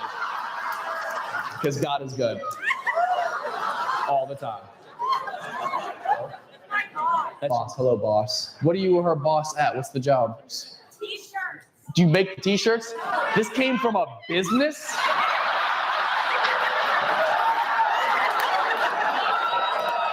Boy, do I have a review. Stop looking at it. You gave it to me. Does it smell like? Failure. You know the cool thing about comedy is because comedy is like it's low key, unless you are super mainstream. Comedy is real life really racist as hell if you think about it. And when I say that, I don't mean it like racist in a bad way, but like as popular and as big as Matt Rife is, especially via TikTok and Instagram, his audience is really just white. Even for, like I said, unless you like, it's certain people who kind of cross. No, nigga, every time I ain't never seen no black people in the crowd with him. Yeah, I want to say the one he did here was there was black people in there. It might be just because this area just a little bit is just because I want to say that was probably one of the joke is it was like how you get all different races in DC. Like that's probably so. That's why I want to say that count here because so many people come here just to kind of get even their comedy specials off. You think about some of the biggest comedy specials ever made, most of them are made here. So I feel like here is kind of a hard judge. But even shit for somebody like Andrew Schultz, for him to be as popular, him and Charlamagne, bro, when he do shows here, it's gonna be nothing but a bunch of white people here. There, like it don't be like no, it ain't. But okay, my question to you is black people really a like an audience for comedians wise? What you mean? Like, no, I'm saying like because like a lot of them like when the last time you been to a comedy show? Before the pandemic, but I used to go. That was like one of my favorite things. But that's what I'm saying though, and that's why I said it's realistic. Unless you mainstream like Kevin Hart, with Kevin Hart just he check off all boxes. Same thing with Dave Chappelle. Like it's some comedians that's so big, and I think that may only be for black comedians because I don't necessarily know if there is any white comedians that I think there's that big of a crossover that where people will be like, oh, he coming to town, I gotta go see them. Where it's a little bit different for like Kevin Hart is Kevin Hart, Dave Chappelle is Dave Chappelle. So those two niggas is but it's still some white dudes who can sell out arenas as well. I forgot that special he had on that, man. That shit was hilarious. Who, Matt Rife? Yeah. Matt Rife. Listen to him. If y'all are not familiar with Matt Rife, he is hilarious. But it's a lot of comedians who don't like him because they feel like he get on his Jalen Hurts shit like it's off a pretty privilege. Like niggas don't like his style. Like a lot of like I'm talking about like real comedians don't like him because they feel like okay because of his look. Yeah, because they just feel like he's too pretty, and that's the reason why he got popular on TikTok. But then but you're using it to your advantage, right? No, for sure. But people feel like because they feel like he don't know how to tell jokes. He just know how to do crowd work. And I do think it's a difference. Because people say the same thing about B. Simone. Like B. Simone do great crowd work, but B. Simone can't really tell jokes. But I feel like if I'm good at one, like why can't I do my thing? Because you can't do it? No, listen to what I'm saying. I know. I think most comedians feel like if you are a good comedian, I feel like comedians. So crowd work is cheating? They feel like it's like they feel like crowd work is like how the rappers feel about mumble rap. But I feel like that's probably the hardest because you don't know what anybody's response is. It's not like it's set up. Because like if you just reading your jokes that you didn't ran off to about 20 of your friends, you didn't practice a line, but I'm just going into picking out. I'm gonna tell you why crowd work to me just realistic. If we being honest, is why it's easy because you've been on the back of school bus and niggas just be joning. So that's all it realistically is. It's just joning. Like bro, even for shit, 85 South, they're like they are.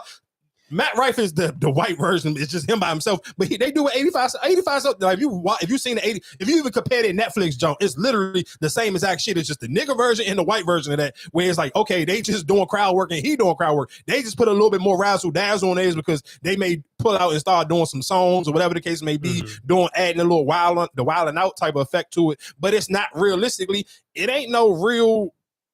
Like it's crowd work. That's it. It's not. They're not telling real jokes. And while we talking about it, where you could kind of even tell the difference is, Andrew Schultz got a special to come out on Tuesday. I believe it's March 3rd or March 4th, whatever Tuesday is. And his joke is more of him actually telling a story, is him telling jokes. It's not like I get where they kind of come from because I'm sure realistically it's way harder to.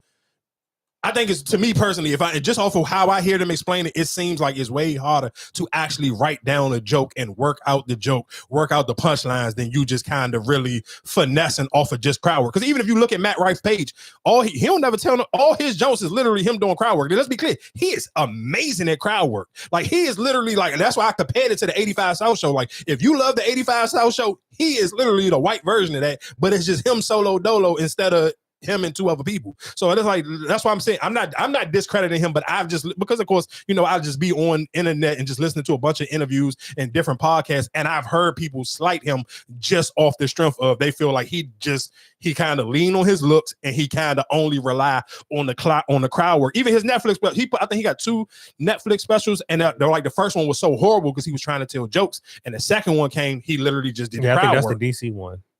I think the DC one was the first one. And then the one where he was just doing straight crowd work, it was like looking like a little bar type. Yeah, exactly. But that's more because that's more his setting. That's more his get down. So it's like I said, it's just, it's for each his own. I don't necessarily know how you judge it, but it was just I just thought about it when I just looked at the crowd. I'm like, damn, it'd be so many goddamn white people in his joint, and I'm kind of thinking about Mike Epps, Cat Williams, where it's like kind of their shit is more just like there's a bunch of niggas there. Even Monique, it's a bunch like it's just so funny because it's like they all do the same thing, but it's kind of just like another person who shit. So do you think, okay, but when you say that, right, if I'm like a black, like I'm not gonna go to a Matt Rife because it's like, all right, damn, I'm an easy target type of white people won't go to the black. I just think he might not come down people's timeline. No. I'm just saying, like when you looking at those events, like you said, that was a thing that you went to. But I'm just like, do you feel like when you see certain artists or comedians, it's like, damn, I don't know if I want to go because I'll probably be an easy, like no. Because the jumps that I went to, I never went to none of those smaller venues, so it may be different. Like if you went to like DC Improv, like I only went to like Constitution Hall, but of course Constitution Hall that shit hold like 10,000 people, so and them jumps be sold out, so it's not like you would never be the only, you know what I'm saying? Like nobody, you wouldn't stand out unless you were sitting right next to the stage. But I just don't think, I think realistically, those comedians don't promote to, I'm sure even when they put in their audience, they're not giving away tickets at KYS. They probably give tickets. I don't even know how you give tickets away. And when you come to DC, if you white, because I don't even know what the white station is. I know we got like a pop station, it's an iHeart Jones as well, but I don't necessarily know if they give away show. Like I don't necessarily know because I'm not white, so I don't even know how they promote their stuff or how they even cater it to. And while we kind of talking about just audiences, and this is something that I just kind of just don't even like to pay attention to, and it was kind of like, I ain't even gonna lie, it was kind of throwing me off because I was like, oh, y'all are still young, and this is really just like on some super fan stuff, because I seen people get upset because of course with the WNBA they starting to put out their tickets for the season, and people got mad because the Mystics are playing the Indiana Fever in Baltimore instead of playing the Chicago Sky in Baltimore, where they're playing the Chicago Sky in Virginia. So just to give people, if you are listening and you're not from them in Baltimore, are they playing them in Baltimore? Oh, the Indiana Fever? Yeah. But if we being honest, because there's more dirty whites in Baltimore. But they packed out Verizon when they played. I don't know why they moving both of them there. Because that was the most. That was the largest selling. I don't know why they doing it, but I don't know. They moving both of them because they play the Vegas, that when the Mystics play Las Vegas Aces, that joint gonna be in Virginia. When they play the Chicago Sky, that one gonna be in Virginia, and the 2 games against the Fever are gonna be in Baltimore. I don't know why, because both maybe of those they probably really lost ties with the Verizon then. Oh, see, I didn't know that. I think that's probably what it is. Oh, like the Mystics can't play there no more at all? I don't, because they built that what's name entertainment for them, right? And I think they just used the Verizon for because that was the only the Indiana Fever. They ain't have no other games there. They had a Chicago Sky game there. Oh, they did. They had the first game that they played in Chicago. They had them there. Yeah, so maybe they just don't. They don't have the. That's the only thing I could think of, because why would you go to Baltimore for that game? Especially the Indiana Fever game. I would still have it at Verizon because I know it's going to pack out. Yeah, I don't necessarily. I mean, to me, I'm just thinking of geographic wise. And to me, to be honest, like I wouldn't go to see none of them games, but I would go to the Virginia Jones because it's the parking. Like, and I seen Virginia people. Where though? The George Mason Jones. Oh, okay. What's that? The Eagle Bank. Both of all of them Eagle Bank, but it's just the Baltimore Jones, and then it's the Chesapeake, whatever. Where they changed the name Jones. Yeah. So, but I would go. But just even I seen people who are from here and who are Mystics fans. People kept saying that like only people who are complaining. Of course, and let's be clear, because of course most diehard Angel Reese and Caitlin Clark fans are super young still. So you just arguing.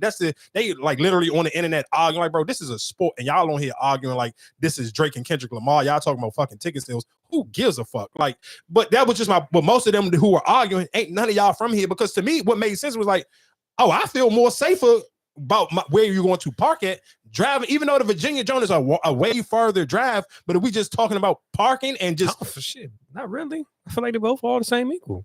What you mean parking? No, I'm talking about driving wise. I feel like both of them about 45 minutes. No. But I'm talking about compared to I'm talking about parking compared to the Capital One. Yeah, because it's a garage. I mean, Yeah, it's the garage, or even if you had to go on to South, let's just say if you had to go to Southeast, I don't want to go to Southeast. I would rather see it. That's like I said, the only people who were complaining was people who don't even live here. You just on the internet complaining about something. Because I seen people who, but then that it might be another thing. Like they can take the metro instead of park. They don't drive. They use the metro. So it's just like, all right, damn, now we can't even go to the game because there ain't no metro going out there. I don't know. Yeah, I definitely don't think it's no metro to the George Mason jump. To the Baltimore jump, you could probably still get on the regular train. Yeah, so that probably could be a complaint because that's how they probably go to the game. They probably catch the metro. Yeah, I mean, I guess if that's the case. In other news, what else was going on in the world? Oh yeah, why we talking about sports? Joy Taylor I don't necessarily know she's actually officially been suspended, but she missed. And the only reason why I don't necessarily know if it's been a huge story and people really I seen a couple blogs pick it up because first things first also was off all last week, so I don't necessarily know. Because sometimes Fox do that. They give like funny vacations like during certain times because, Fox don't have none of the NBA games. So even a lot of their shows don't go super crazy with all the NBA coverage. So first thing first was off all last week anyway. But Joy's show, I mean, of course, her show is with Michael Irvin and Paul Pierce, and she missed all last week. So of course, people sit here. I mean, they came up with it and some saying she's suspended. I don't necessarily know how true it is because it's just like, I ain't see everybody talk about it. I only seen like a few pages pick it up. So I don't necessarily know if she's actually suspended or she just took her vacation time while other people was taking it. Because, sometimes even if I want to say if like sometimes when FS1 be having like them little, they'll even get them vacation when they got like the little, what's it like be on there, Jones? Like if a soccer matches to be on FS1 instead, or even one of them little NASCAR Jones. Because sometimes, they already got these things booked up. So they'll just bump those shows that week. So I don't necessarily know. I'll kind of come back with it next week and kind of really judge it to be 100% positive on how that one worked. It was a video that was flying around surfacing of Birdman on the stage on the Hot Boy reunion tour, and it looked like he was nodding off. But a homegirl of mine when she sent it to me, and she was like shaking my head, looking at him on the stage acting like a junkie, and I'm like, "Are you sure?" Because to me, it looked like he was on the stage trying to read his lyrics. So then a jump came out with Juvenile responded to it, and Juvenile basically said the same thing I told my homie because when she sent it to me, I was like, bro, I told you that's what it looked like to me. It looked like he was on the jump reading his lyrics because sometimes they be on the jump. So I'm gonna play this clip of Juvenile real quick. For the record, man, Birdman was sleeping on stage, man. I see somebody say he was looking at the teleprompter, man, on the stage. You got to look down. That shit written in small letters, shit hard to read. He wouldn't sleep, bro. Nigga fall asleep, fall on his fucking face. You know better than that. Y'all pay attention to this show. Y'all gonna see us all looking down. Y'all see me out here in the Lil Baby. So people, of course, was trying to run with he on. And I'm like, I never known Birdman to really be like that. Ain't never been his get down for real. Like I never heard Birdman. He like in his raps, he ain't never been on no lean. I'm a lean drinker or nothing like that. So that's why when people were saying that, I was kind of like, this ain't really Birdman get down for real. So I don't necessarily know how true this is. And that's why, like I said, when she originally sent it to me, ain't young either too. That's my only thing. It could be a health. You know what I'm saying? Like. Yeah, but not like the way they try to make it seem like he was it seemed like he was just it just seemed like it was just like him literally looked like he was reading. It didn't look like he was nodding off because I can't just how you gonna nod off like that in the middle of a concert and not fall smack down? I did. But you wasn't on stage performing. I mean, I wasn't on page, but I fell asleep at the concert. Yeah, no, listen what I'm saying. No, listen what I'm saying. I ain't saying that I fell asleep at a football game before. I get it. So, but that's the difference between you're sitting down and somebody actually standing up in the middle of performing. Yeah, sitting down and you super tight, cool. Like, especially when I was young, I used to fall asleep anywhere. So I literally remember going to go to a Redskins game and fall asleep. I want to say it was like the Redskins and the Carolina Panthers. And I remember just like sleeping like, I forgot even, it might have been me and you. I can't remember who I went to the game with. Somebody had to wake me up. Oh, the game over. Like, but so I know that, yeah, you can sleep. You can fall asleep at a loud event. Now, I'm not saying that's impossible. But what I'm sitting here saying, standing up while people performing, niggas on stage around you, jumping around, dancing and performing. Like, yeah, I don't get that one. I don't get it and I don't believe that one either. So what was they performing when what song was they performing? I can't remember the song. Because the video was so short, I can't even really remember the song. I can't remember this. I can't remember the song. Even the same way, like last week, they tried to drag it and make it seem like Lil Wayne was cutting Birdman. All like, bro, he wasn't even saying nothing. Like it would just be. I feel like sometimes when it be like slow news days, the internet will just take anything and try to drag it and make it a bigger story when it's actually ain't no real story to even make it a story about. Mm-hmm. So, I mean, like I said, in other news, I do want to sit here. And of course, one of the bigger stories before the fight came up all weekend, there was Lil Baby. It was a story where police officers sit here and try to accuse Lil Baby for shooting a music video and saying the music video led to 2 deaths of 2 teenagers sitting here saying basically him going to shoot this video in his neighborhood, put the gas on 2 neighborhoods that was beefing, 2 neighborhoods where you got separate gangs in the neighborhood. And let's be clear, if you listen to Lil Baby's music, that to me, as soon as I seen it, I was like, bro, this is just a police officer not trying to do his job, and it's just lazy. This was like a lazy take. Like we was giving sports takes, this would be lazy. Like, oh, Lil Baby shot a video around here, so this is why. No, but they shot at the video, right? At the video. No, he was gone. Like the video was over. Like the video wasn't. He wasn't even there no more. I thought they no. So before it was something about a shooting. So that was this was 2 different things. They trying to tie this in like this was something recent. No, but I'm saying, but I think so. I thought that's where it came from. They had a video shooting, and somebody shot at the video shoot, and then they saying they retaliated on those kids in retaliation for them shooting at the video shoot. That's what I took it as, and that's why he's blaming him for, because you shot your video in that neighborhood. You knew whatever rivals they had or whatever the case may be. That's what I took it as. I mean, but okay, and you could even let's sit here and say if you're right. Let's just say if that's the way you want to put it. But Lil Baby, 1, don't rap, he don't make drill music. 2, Lil Baby don't be dissing nobody in his songs. And if he don't even like that's not even his, like I can understand, like this was Lil Durk, cool, I can get it, I can understand. This was any old rapper from Chicago, I understand. If this was some New York drill, Brooklyn drill, Bronx, whatever, if this was Lil Baby get down where he actually made drill music, he won't even like, bro, he sit here and say, bro, keep me out of the Drake and Kendrick Lamar diss. No, I rap, but I don't rap like y'all. That's not my get down. That's not even what he do. Even when he was doing the interviews and he was talking to Charlamagne or he was talking to Yachty, like he didn't even try to bring up Gunna name. So that's not, like, to me, that's why I see and say this was just lazy police work, because even just is not who he is. And even leading up to that, even when he was promoting the album, when him and Yachty was talking about why they changed the name from 4PF, because he sit here and said it, bro, they're trying to make this seem like 4PF is some type of gang thing or some street stuff, and people was even trying to clown him for changing the name. And I even seen some Atlanta rapper, he was like a local rapper, and of course, it's like sometimes with some of them blogs should be giving people a platform that don't need one, but he was trying to make, man, Lil Baby ain't even like that. What he changing the name for? So, and that was just my whole thing. I'm like, bro, one, I don't like Lil Baby whole story is he's really like that, and that's even the reason why he became a rapper. But still, even for the police, is like, you're just being lazy, dog. You can't sit here and tell me somebody, like, if you actually listen to this man music, I don't care if this was from a whole, that don't how it worked. You would not be able to say, if them 2 neighborhoods was beefing the way he trying to make it seem like they was beefing, and Lil Baby went to go shoot a music video there, he wouldn't even got to finish the video. So he ain't making it seem like Lil Baby came and shot the video and this happened some whole. I'm gonna play the clip though.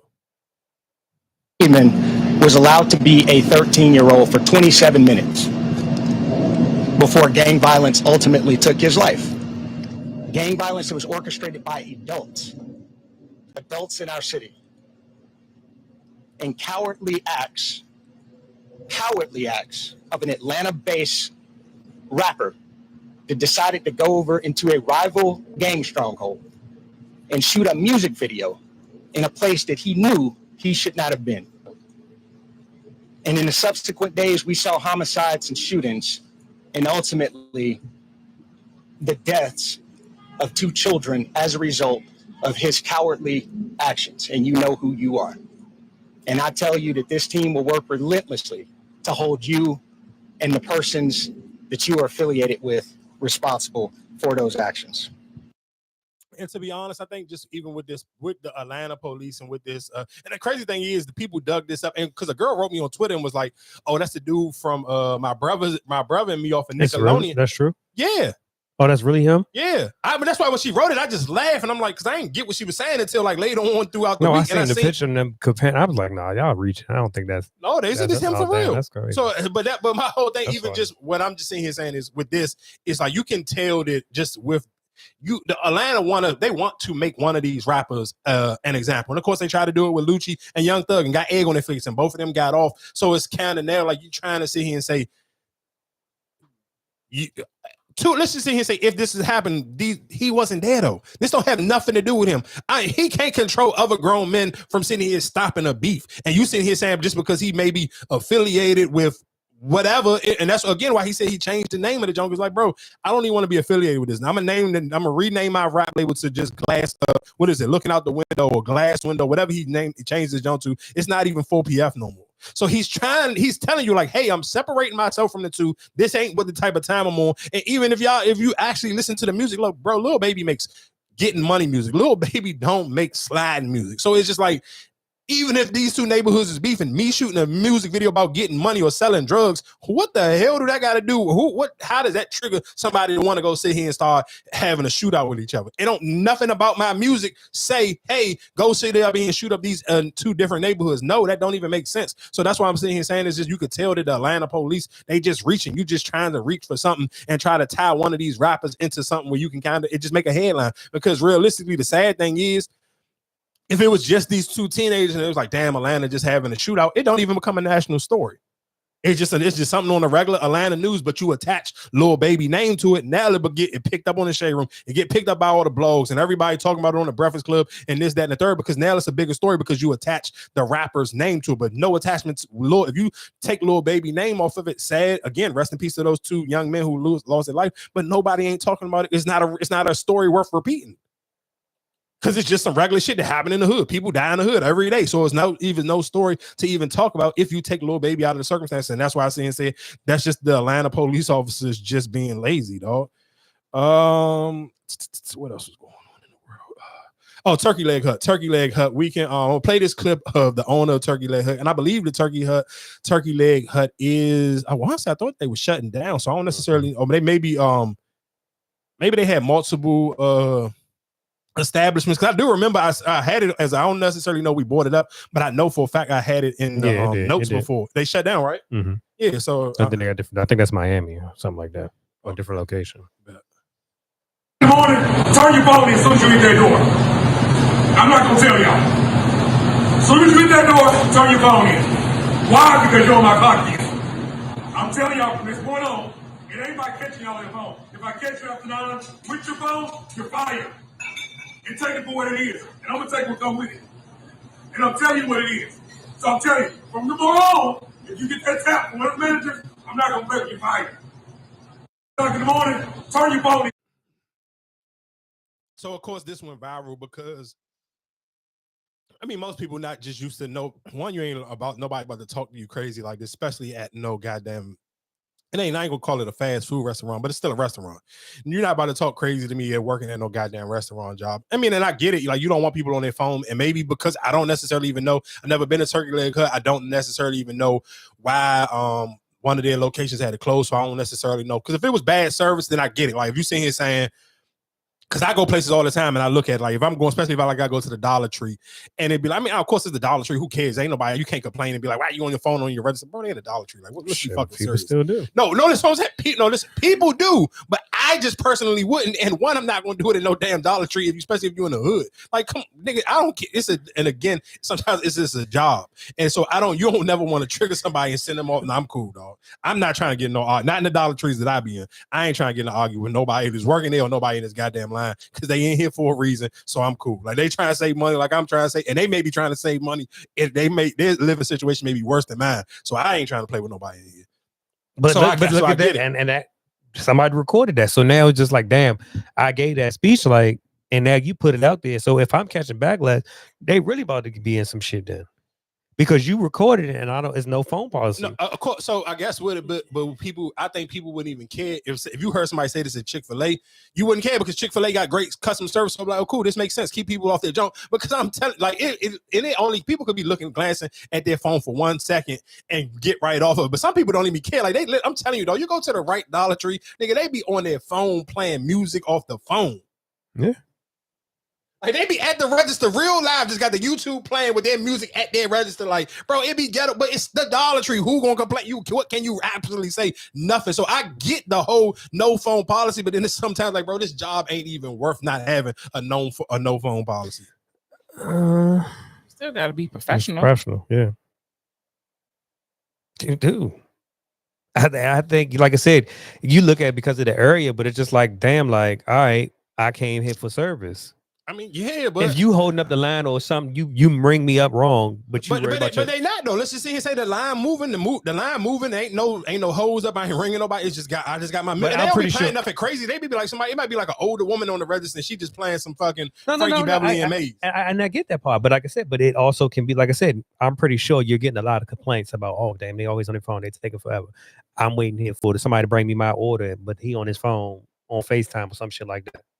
So you probably getting people complaining about this shit. I mean, maybe. I guess. I don't necessarily know how it go, but I want to see. Okay, real quick. Spreading on social media, especially on Instagram, telling people to stop spending for the next 24 hours this Friday. It's basically an economic blackout. No spending on your credit cards, no cash, no filling up your gas, no groceries, nothing to eat, even at fast food chains. Why? It's telling people to stand up for their principles and against policies they don't agree with. We realize the cycle is they get their money from people like us who give them the ability to utilize our dollars. Take it back. We start from the root and we build from the ground up. Friday, February 28th. For the next 24 hours, shoppers are being asked to skip buying essentials from big box stores, protesting major retailers who've dumped DEI initiatives. Some of those stores include Target, Walmart, and Amazon. This comes after the Trump administration eliminated federal diversity, equity, and inclusion initiatives. People's Union USA is behind the charge. The full 24-hour economic blackout where we do not spend a single penny. No Walmart, no Amazon, no gas, no fast food, no corporate giants, nothing. This is about showing them that without us, they have nothing, that our dollars hold the power, and together we can disrupt this system that has taken advantage of us for far too long. The movement making their next move March 28th, suggesting consumers stand up to corporate greed as giants like Nestle and General Mills grow wealthier and most Americans are struggling to pay their bills and afford groceries. If you do have to shop, do it locally at small businesses in your neighborhood. Or as Reverend Al Sharpton and his National Action Network push to support businesses that have doubled down on DEI initiatives like Costco. Sharpton is calling for another economic boycott April 2nd to April 5th. So, the crazy thing is with this going on, you're going to always, and it started off a conversation that I do want to ask y'all, something to think about.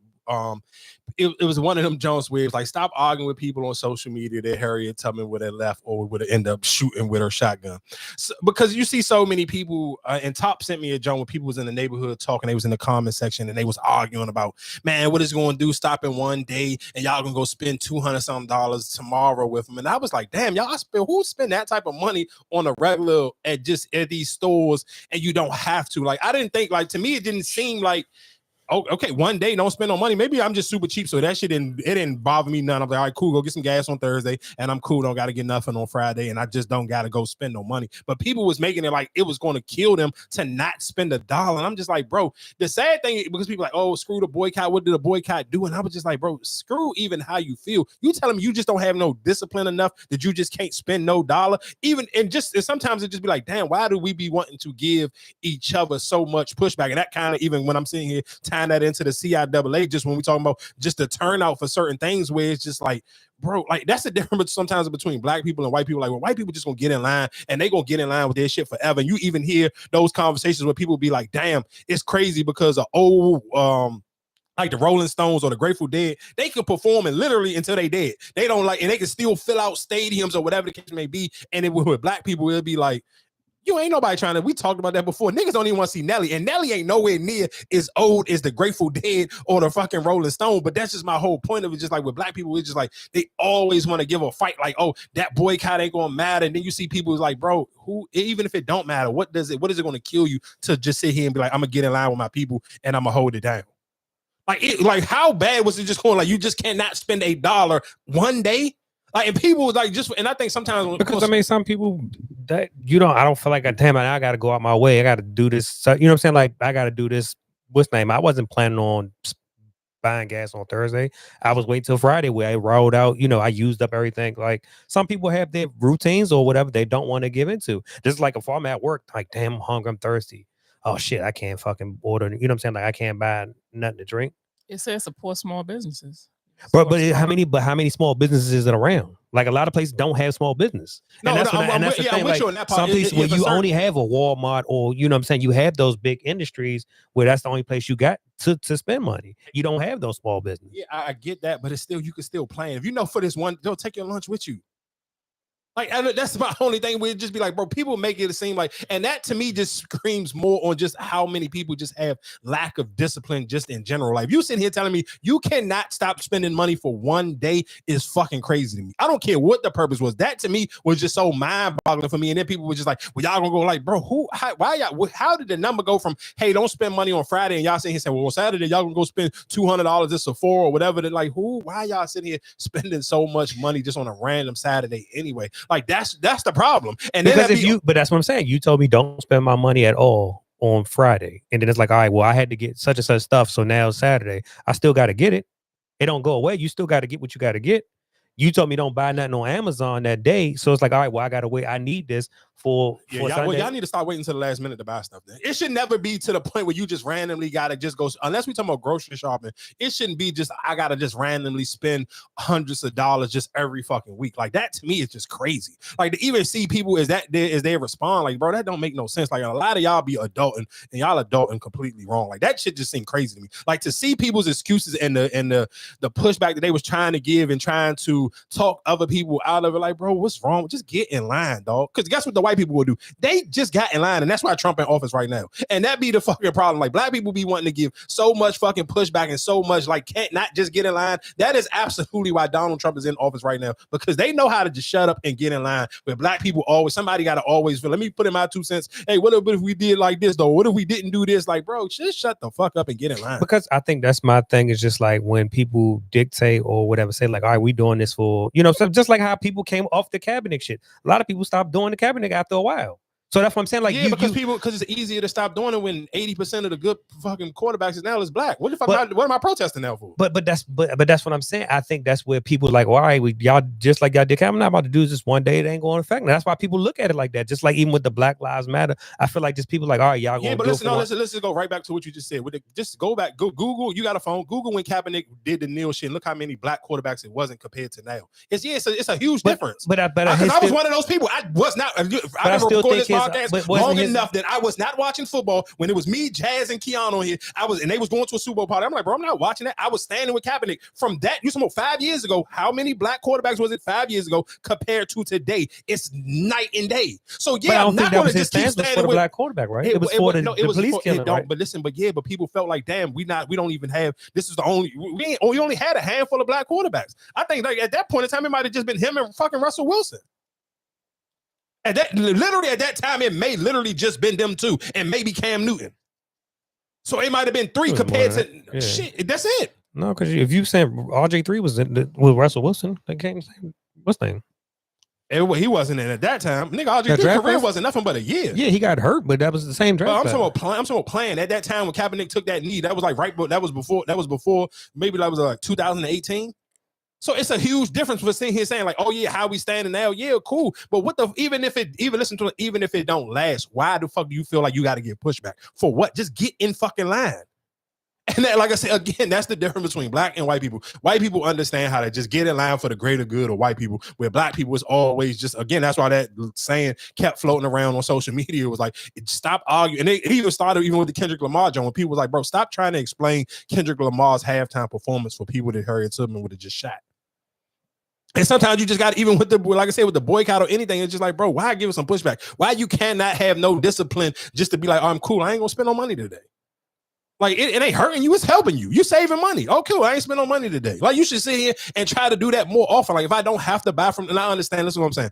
And that's why even, I forget, who was I listening to? On the Breakfast Club, when they was even, Tamika Mallory was on there, and her and Charlamagne was having that pushback and going back and forth, and he was saying, like, why is it just Target? Because she was just like, bro, you got to kind of take your time with it. Everybody can't sit here and say, some people can, but everybody can't be like, I'm gonna sit here and boycott all of them. I'm not gonna go to Target, I'm not gonna go to Walmart, I'm not gonna do Amazon or none of that. Because let's be clear, of course, for some people, it is just realistically for like Amazon, and that's why Amazon kind of got the whole market on Smash, because it's more convenient for some people. Like if I work a fucking 16-hour job or a 12-hour job, I ain't got time to go nowhere, especially with now, since after the pandemic, Walmart and a lot of the grocery stores don't stay open 24 hours no more, or they don't stay open until 12 o'clock. Some of them closing at 10 and 11 now, so the time frame is even smaller. So I get why some people I got to order from Amazon Prime and put it to the door. So okay, cool. What's the junk that we cut? Because just think about it. People, let's be clear. A lot of black people, we talk about this on this podcast a lot of black people used to take an ish on Walmart because it was too junky. It felt like it was low budget. So Target was it's Target and all of this. So yeah, of course, this is the one you didn't gave this even a cool nickname. So yeah, so this will be the one that we're gonna sit here and boycott the most. This is gonna be the one that I want y'all to stay out the most. Hey, cool. If you still want to do Amazon, you still want to do Walmart, knock yourself out. So the one that we really want to sit here and boycott is Target out of all of them, because Target is the one that everybody made like it's an upper echelon thing. It's the cool thing. Y'all gave it a nickname. No, cool. Now take that nickname and shine it up their ass and let's pack it up. All I'm just sitting here saying is you don't have to give pushback all the time. Sometimes it's okay to just get in line. And if it don't work, it don't work. So what? But just get in line. Just allow it to not work. Then for you to sit here and beat a motherfucker like, well, what if it don't work? But what if it do work? That's my whole thing. Everybody always got the what if it don't work, but what if it does work? So that's, like I said, shout out to everybody who did get in line on Friday and participated in the boycott, and for the people who didn't. It's just like, I mean, cool. Just always just ask yourself. This is a question that I tell people to ask yourself. Ask yourself, how would Harriet Tubman view you? What would your relationship be like with Harriet Tubman? The next time you feel like you want to tweet something or you want to give niggas some pushback, just say, damn, if Harriet Tubman was right here, right now, how would she carry me? Would she just smoke my boots with that shotgun? Would me and her be besties? Would she leave me here? How would it be? Because I think some of y'all would just be, bro, you would be okay with being a slave for master. And it's all right. I get it. Everybody not built like that. To kind of switch the moves up real quick, just because I like this dude voice, pause, no Diddy.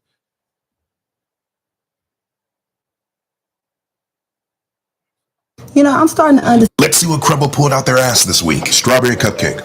It's good for what it is, but it's, of course, just a basic whole cookie. Sugar cookie with the buttercream frosting. A little hint of strawberry in there. A little bit of goofy-ass sprinkles. Average at best. Red velvet white chip. A garbage chocolate cookie. It's very dry. Those white chips really capture the essence of creamy cheeks. Not for me. Banana caramel.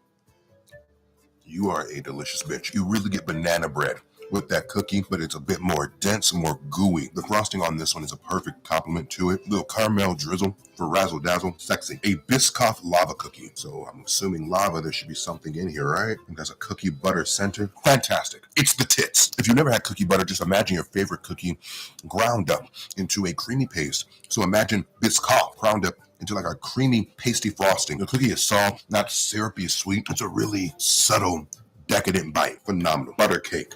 It's good cake, but there's nothing to it. Super pillowy. It's pleasant on the tongue, like your mom, but it's just cake. But then it has these annoying sugar crystals. Adds a weird glass texture. Does nothing to get my rocks off at all. But this icing is so pillowy. Tastes real. The French silk pie. It's chocolate pudding. A very whipped chocolate pudding. But that said, with the cream and the crust, it's that bitch. It's sweet, it's cocoa-y, a little bit of crispy crunch at the bottom for texture. It's a solid sister. 3 hits, 3 misses, very average, very crumble. Let's see what Crumble pulled. I know Crumble Cookie hates So this look at what's the name? At that time, Tomo starting quarterbacks. Might have been 6. 6? Who was the 6? Jameis Winston, Dak Prescott, Cam Newton, Tyrod Taylor. Who else did I say? Did I miss?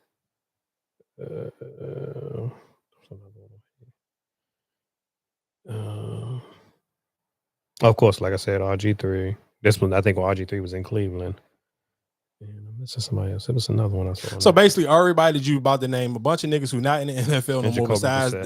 So a bunch of niggas is not in the NFL no more besides Dak Prescott and Russell Wilson and Jameis Winston hanging on by the thread of his thing. 9 times out of 10, Jameis Winston probably will realistically have him a job at Fox Sports next football season before he even get another contract. But he might. It don't matter because Jameis Winston is somebody that's very likable, and a lot of people like Jameis Winston. So I'm not saying that he can't get another job, but it'll probably be real tricky for Jameis Winston.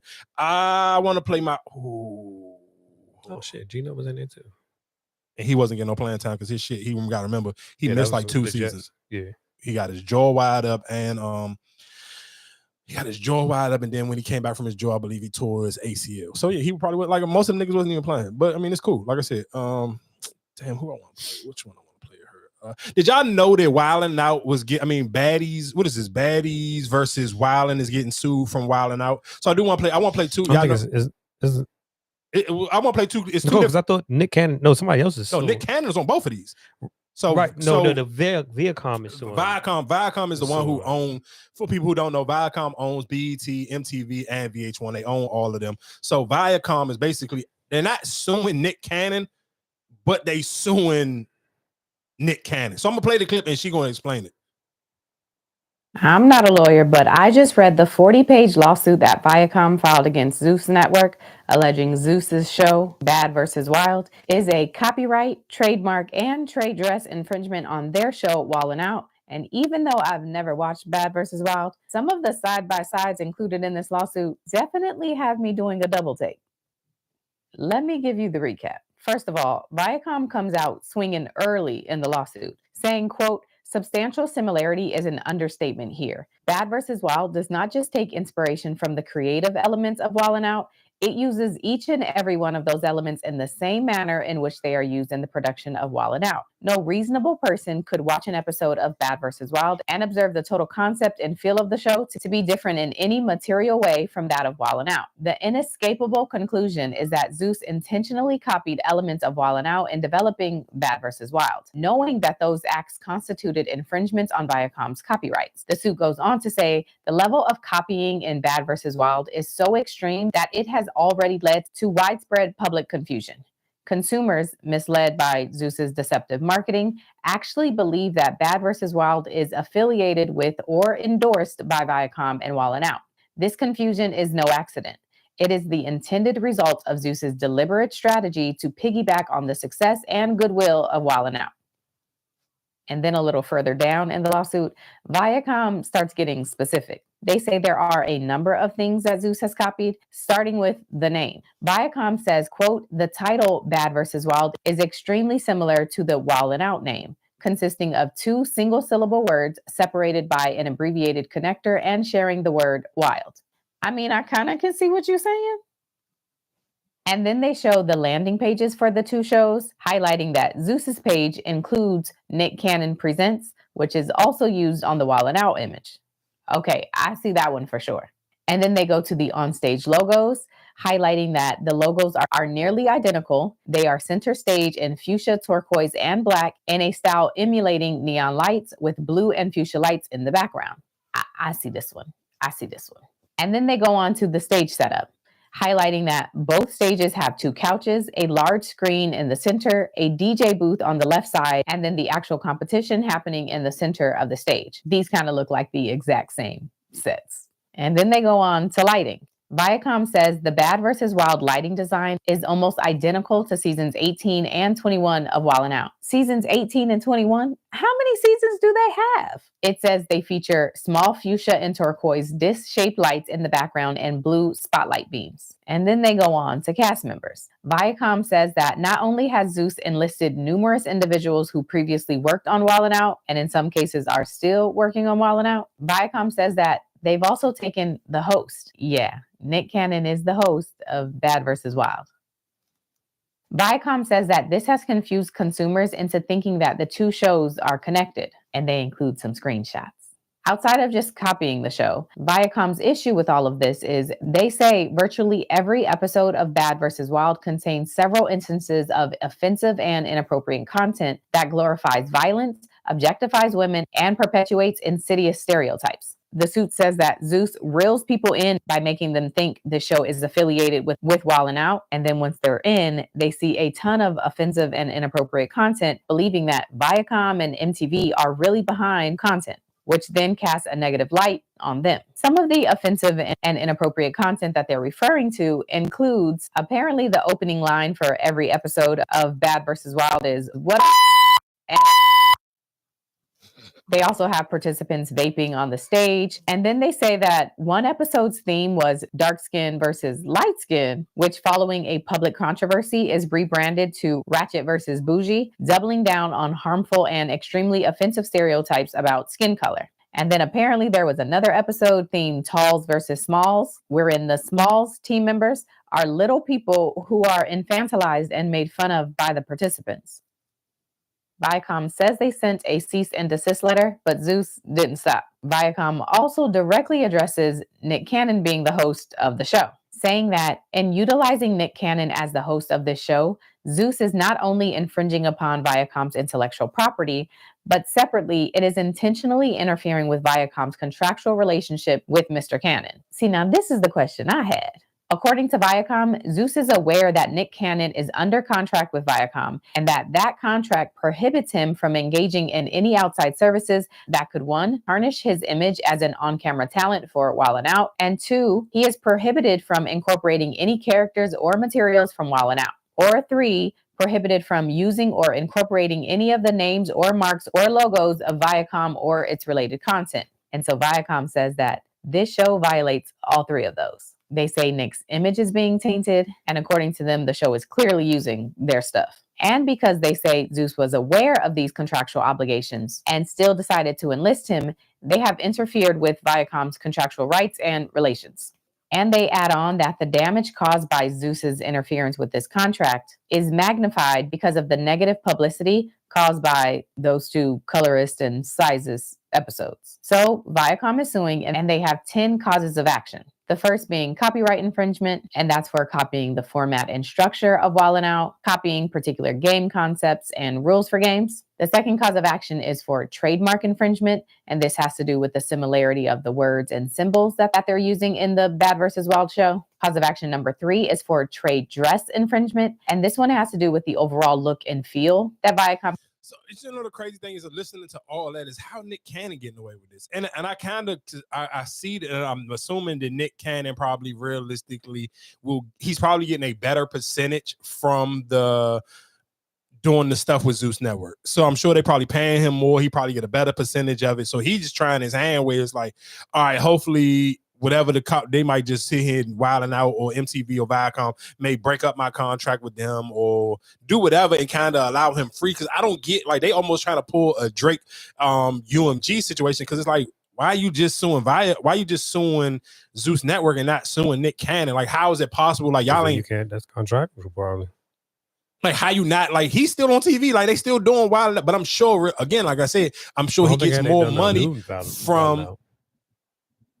I mean, I don't know, but I'm sure even when they even go on tour, I'm sure when they do go, I'm sure when Wildin' Out goes on tour, I'm sure Viacom probably gets some of that money. So for them to kind of, even, because I remember that flyer of the light skin versus dark skin, so I'm sure they probably take that joint and you probably get more money. I'm getting 100% of the door, or I'm getting 80% or whatever, and what's the Zeus Network may take 20%. I'm sure realistically Nick Cannon is only playing these games with Viacom is because I'm sure the payout with Zeus Network is probably 100 times better, and that's the reason why he's doing it, and that's why he kind of like, all right, if y'all gonna have to take it to court, and I don't necessarily even know how this kind of, even the way they describing it, and for him to be the host is kind of like, damn, how the hell is he getting away with this? But again, man, shout out to Nick Cannon. I mean, get it while you can. I ain't, if that's what's going on, I ain't mad at you. Like, damn, that's tough though.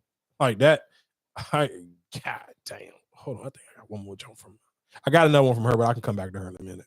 What did Missy Elliott say she can't stand? No Miniman? Come on. I can't stand no Miniman, right? Oh, no. I don't want no Miniman. Ain't that a song? That ain't no I can't stand. I can't stand the rain. No, ma'am. No, ma'am. You don't get that one. It took you too long. Who did Bone Thugs and Harmony miss? And I miss my uncle, man. Yeah. I miss my uncle Charles, y'all. Charles, yeah. Uncle Charles. What did Missy Elliott say she can't stand? A liar. A liar. Who did Bone Thugs and Harmony say they missed? Man, Uncle Charles. What did Missy Elliott say she can't stand? The rain. Yeah.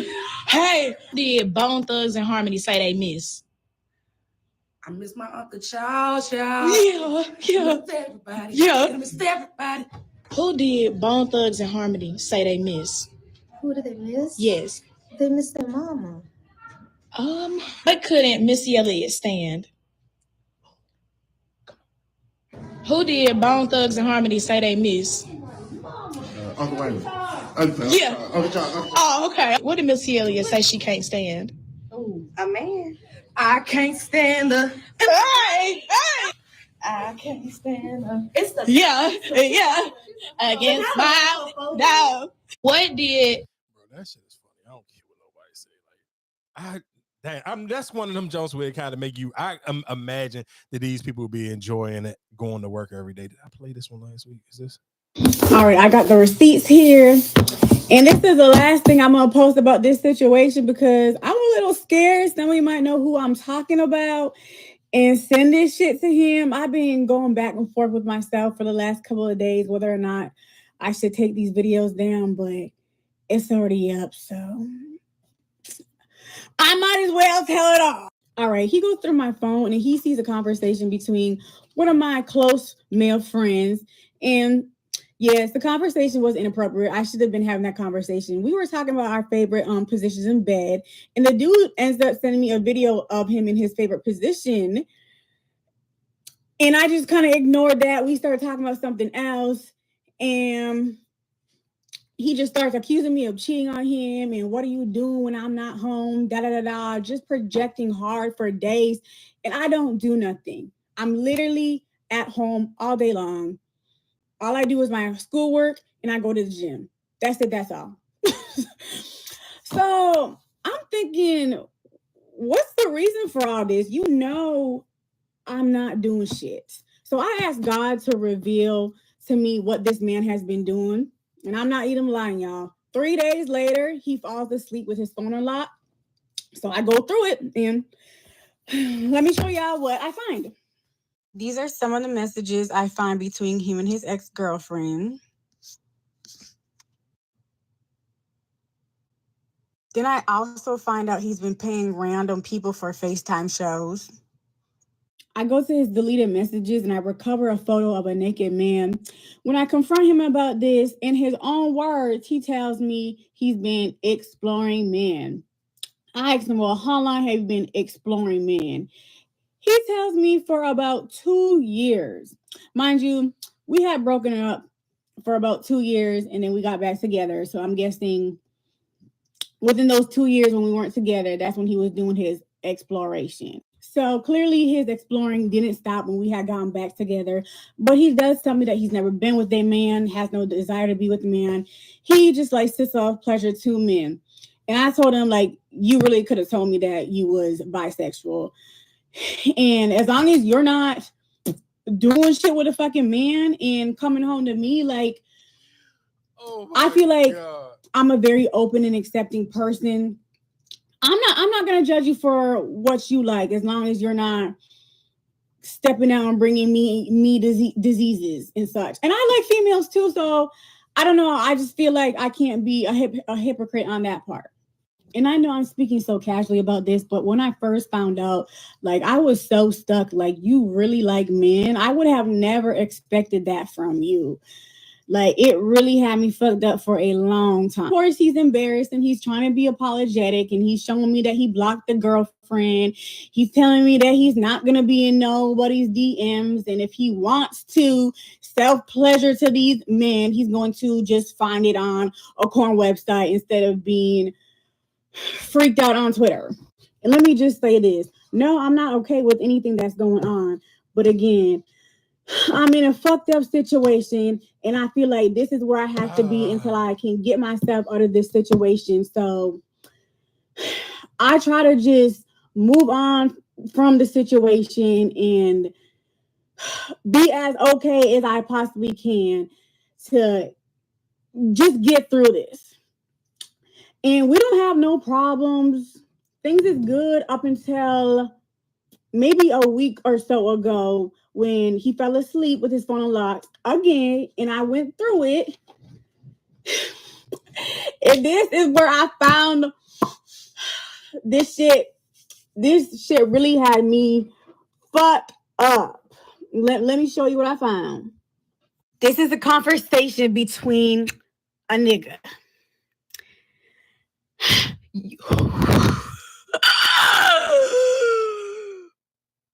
This man has a whole ex-boyfriend.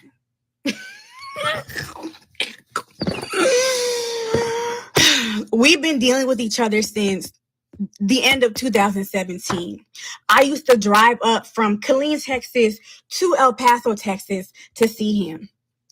The whole time he was fucking with this nigga. You're telling me you've only been exploring men for 2 years and it's just for self-pleasure? No. The rest of the messages were them being so freaked out, reminiscing on the good old times they had, making trips to link up. That's how I found out he's been gay since I met him. And if y'all think I'm lying about this timeline, hold on. I texted my friend January 31st. He's niggas when I saw everything I saw. And no, me and this man are not sleeping together. We have not slept together in I don't know how long. I've told him on multiple occasions, I think your attraction to men might be a little more deeper than what you're allowing it to be, because I used to be walking around here, no clothes on, laying in bed, no clothes on. This man wouldn't try to touch me. He wouldn't try to make no moves. He wouldn't look at me, just pay me dust. And the only reason why right before he left, he was trying to act like he likes me all of a sudden was because I found out those messages and he wanted to downplay as, oh, well, you know, I like girls more. Yeah, I do like men, but I like girls more. No, nigga, no. This is I should have been done a long time ago, but now I have to be done. All right, I got multiple questions. Do you, Erica, as a woman, do you think that you could date a man who? No. All right, so the question to the two: would you ever, if this happened, would you ever go on social media, or would you tell anybody? Fuck social media. Would you even tell anybody? Because I'm not gonna lie to you. Hearing that story kind of make you like, bro, how do you plan to move on and date after this, or even go around people? Because I could look at it and be like, yo, let's go back to you. What you said before. She ain't doing her homework. You talking to somebody, you didn't do your homework. Because like you said, these 2017. I mean, I don't even hear what the time frame she said, but she said, yeah, I think she said since 2017. That's his ex-boyfriend. So you didn't do your job. You might not have posted. Yeah, he might. But what but if he not. But that's what I'm saying. But did you really get to know him? Because like I said, only reason I shoot her some bail because I hear a bunch of women, especially like in Atlanta, where they complain how good niggas are with the DL shit. So and then you really got to almost damn near catch them red-handed like she did, and she got to think about it. She would have still never known if his phone wasn't unlocked. So obviously he wasn't sloppy about whatever he had going on. Besides that, she walking around the house butt naked and he wasn't trying to hit. He left that phone unlocked for a reason. He just didn't want to tell her he was gay. That's all that is. Oh, so you think he wanted to get caught? Yeah. Why would you? If I'm, yeah. Why would you? Damn, twice? I ain't even thinking about it. That's a good point. Not the first time, okay, but a second time. That's a good point because you absolutely like who the just go like you ain't with him like he just want to pleasure himself to men like. That's it for me. Yeah, I'm not going. I don't even know how you go to social media. I get why people, because the reason why I say that again, we kind of tie that back into just like I understand you're gonna get the one hit like okay, this video gonna go crazy on TikTok. People gonna pick it up on Twitter, Instagram. You have that one moment, but now the bigger the moment, the more people hear this story. Like you still got to live a life after this. So that, and I think that probably might be the point. Like, are you trying to stop him from doing it to somebody else? But you're not showing who he is. So if people personally don't know you, how they gonna know? I know who you are, but I don't know who this man is.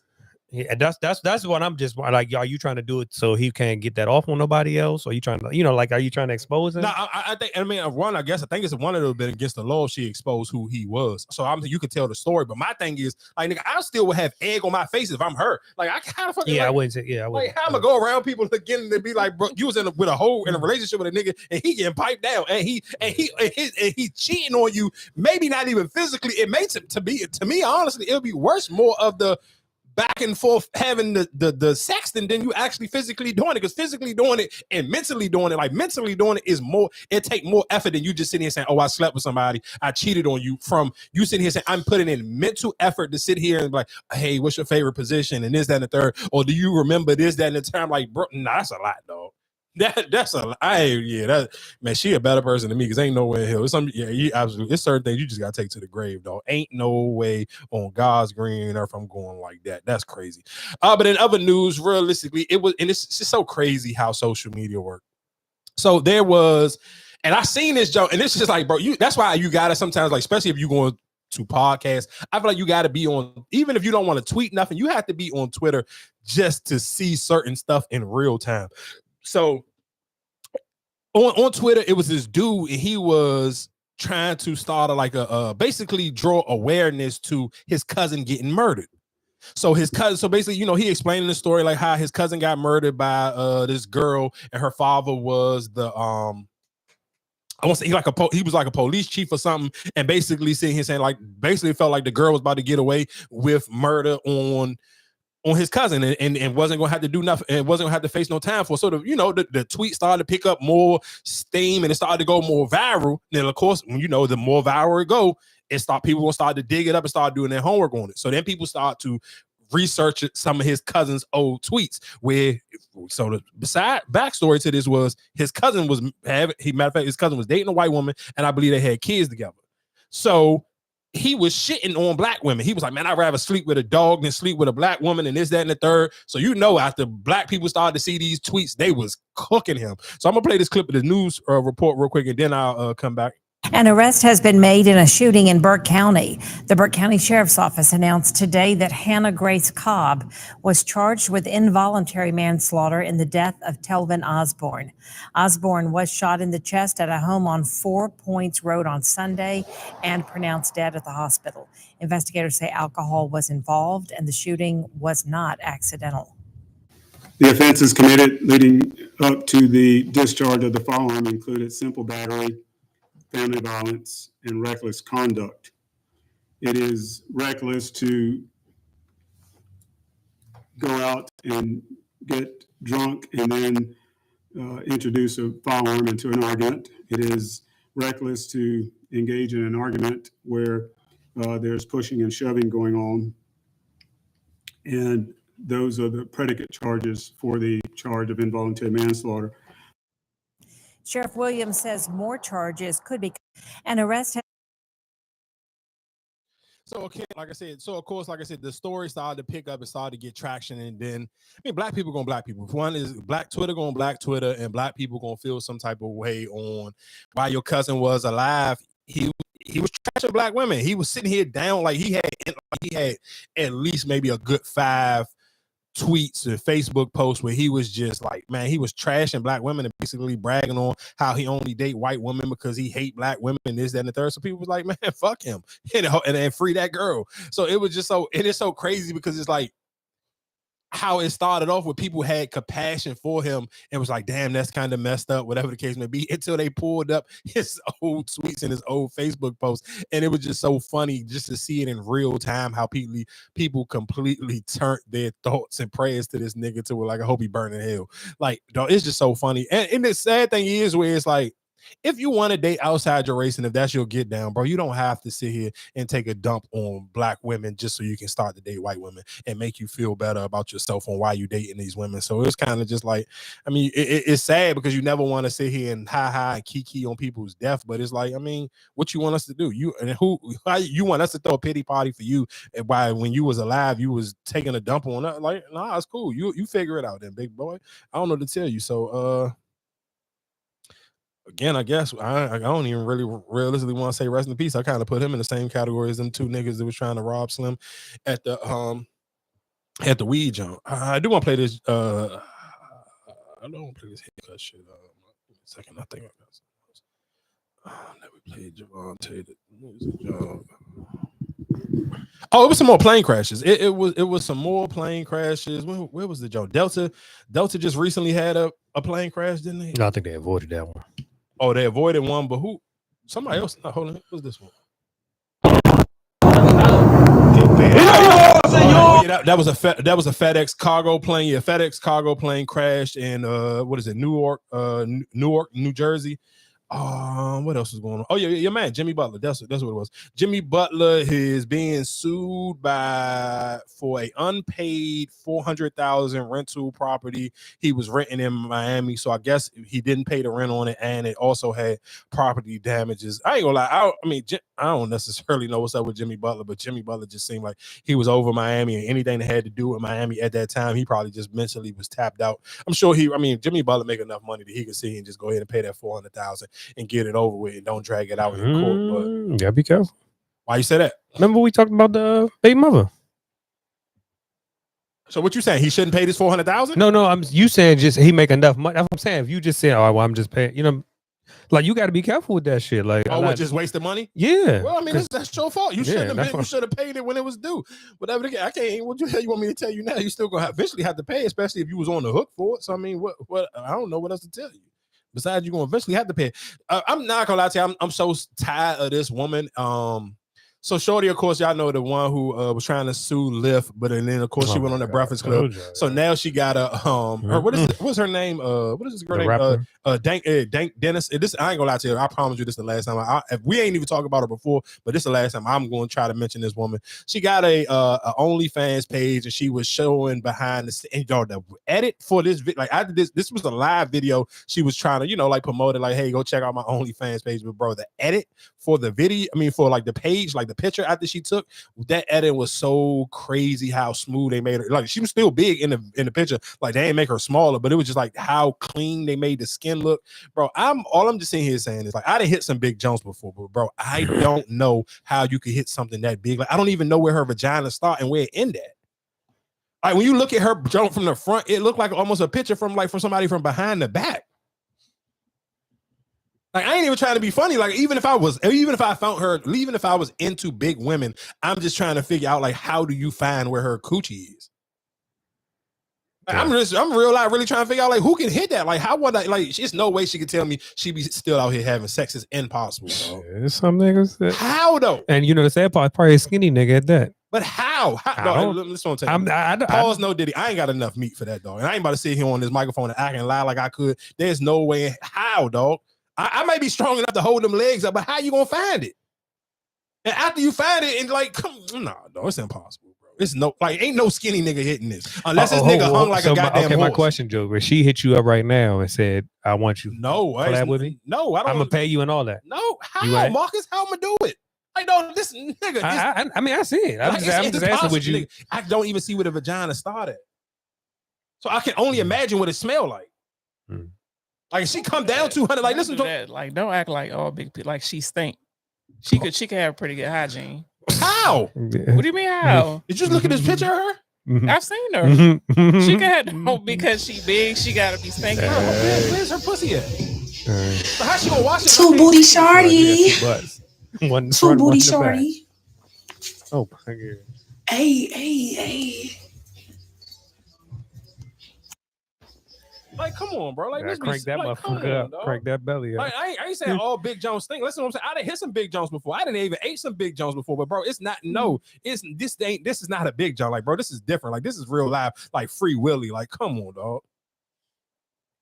Like, I ain't like No, I'm sorry. I'm with the more cushion for the pushing, but that's different. Too much push. That's too much, dog. Like that's just ridiculous. Like if she came down 200, like let's say and say she's 600 right now. If she came down 200, then cool. Maybe all right. That'll be. Dog, no, I don't even see where that joint start or where it end at. There's no way in hell. Like no, dog, nah. It's just some shit you just gotta say no to. And I'm that one right there. I'm gonna just take a hard no for. This was a clip you sent, Eric. I didn't even. Wow. Scenario: you're married with a child. Yes, you and your husband and your child go out on your sailboat. Okay, the sailboat gets struck, it's sinking. Yeah, you're going to say the child or your husband? Look, I would choose my child's father because we can make more children. This is an impossible choice. You also have to understand that. This is my hierarchy in my life. I agree. God, my man, husband, my children, everything else. And also, I just want to emphasize spouse. Your baby and your man is in the water. Yeah. Your baby look like a baby. Your man look like a grown man. I'm saving my baby. Like, I love my wife, but like I just feel like. What if she's incapacitated? What if she's knocked out? I feel like she would be mad at me if I saved her. She would, but she would get over it because now you a single daddy. As a man, I can't even like go back and be like, oh yeah, I saved my wife, I let the baby die. Who am I gonna go tell that story to? Everybody. That sounds crazy. Let me tell you this. This is why having an integrity point and barometer with self is so important. Because if somebody said to me, you let your kids die and you saved your husband, absolutely. Now, it's not to say that I wouldn't grieve, that I wouldn't be sad. I'd probably ask myself, did I make the right choice? Oh my God, are we ever going to have children again? You know, I'm getting up there in age. Having kids is hard. All of these things are real things, but I'm telling you right now, I don't care what anybody has to say about any decision that I made because I did it and I meant it. Reverse situation. Your Yes, husband, yes, you love so much. yes. On that boat, and you and the baby. Yeah, Water. yeah. What do you want him to do? I would want him to save the child, but I would understand why he chose me. You would be happy with him after he chose you, not the child. This is such a challenging choice, but ultimately, my husband, I so recklessly trust my husband that in that moment, that's what made sense to him. You can't. And I might be mad. Yeah. I'm already geriatric. We might never be able to have kids again, and the grieving would be crazy for sure. But if he chose me over our children, there's a reason why. God's not done with me yet.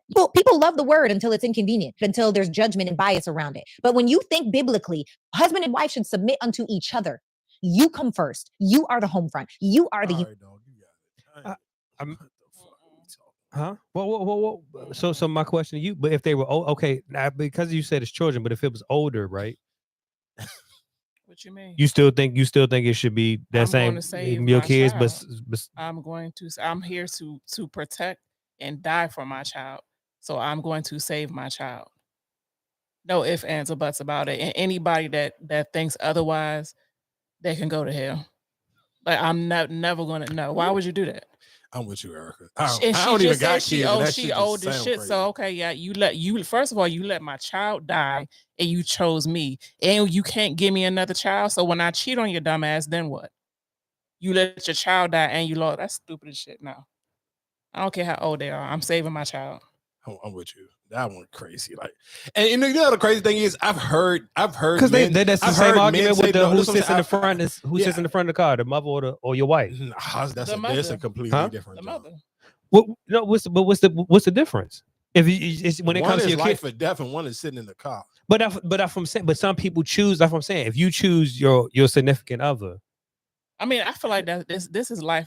This is a child. This child didn't ask to be. And that's what I'm saying. And I get that part. I'm just saying, but on the other side, because you can, like you said, you can have more kids. I might not be able to have. What if I can't have more kids? But even if you can that's have more an kids, what the fuck you were supposed is to that? protect like, you know your how children. crazy that sounds. So no, get me right. No, I'm just playing the other side. I'm not like I said. I'm just from the other side, like from her side. She's probably looking like, all right, nigga, the devil a spot. These kids can leave you and go on about their life, but what about me? You're absolutely right, man. But I'm gonna save my kids. Yeah, I'm saving my kids. That's we can kind of tie that in and piggyback that situation off of. Of course, everybody by now has seen or heard stories about the young lady who lost her kids in Detroit when two of her kids froze to death when they were sleeping in a parking garage. And of course, you heard the story about her baby father. So then the city of Detroit stepped in and gave her a house with brand new appliances and everything in it. And of course, you know, social media was, I ain't even gonna sit here and say, the crazy thing is how wild social media is. I seen more people giving her a pass for dancing last week when we talked about it. Then I seen people kind of like where they were on the fence about the new house thing, because it's kind of like, damn, it's like she had to lose 2 kids to get some help, and then it's kind of just like now they're giving her the help. Like, is that house ever going to be a home? Like, you had to lose 2 kids to get this house.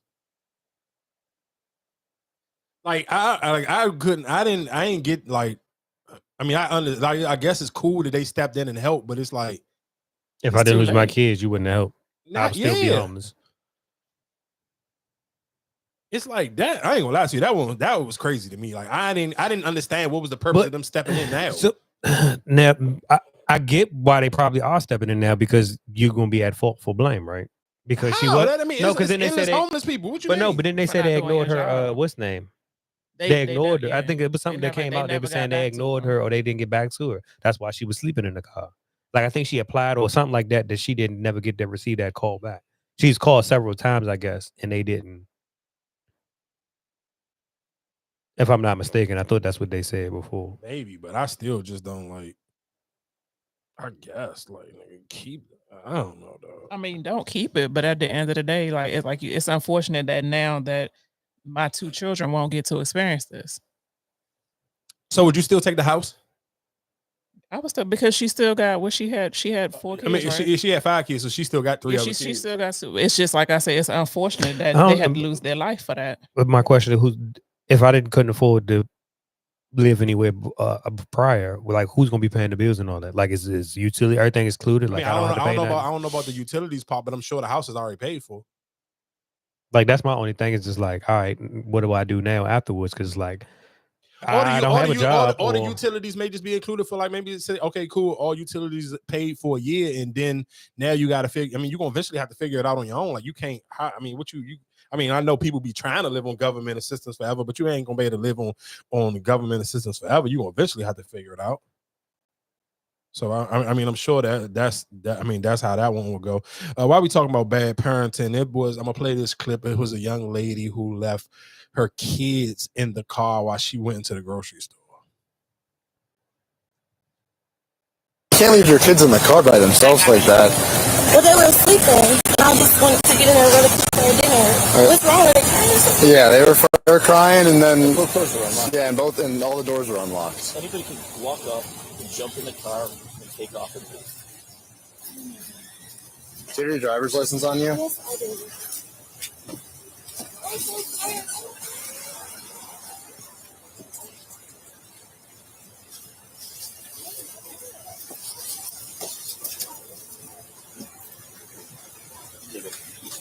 Yeah. I'm so sorry. I've had 2 car accidents. And then, were you just shopping, or?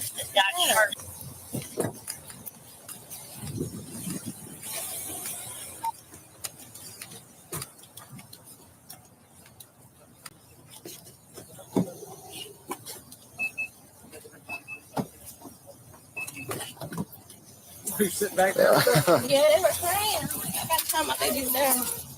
Okay. Here's your license. Thank you. And we are giving you a citation for child endangerment, okay?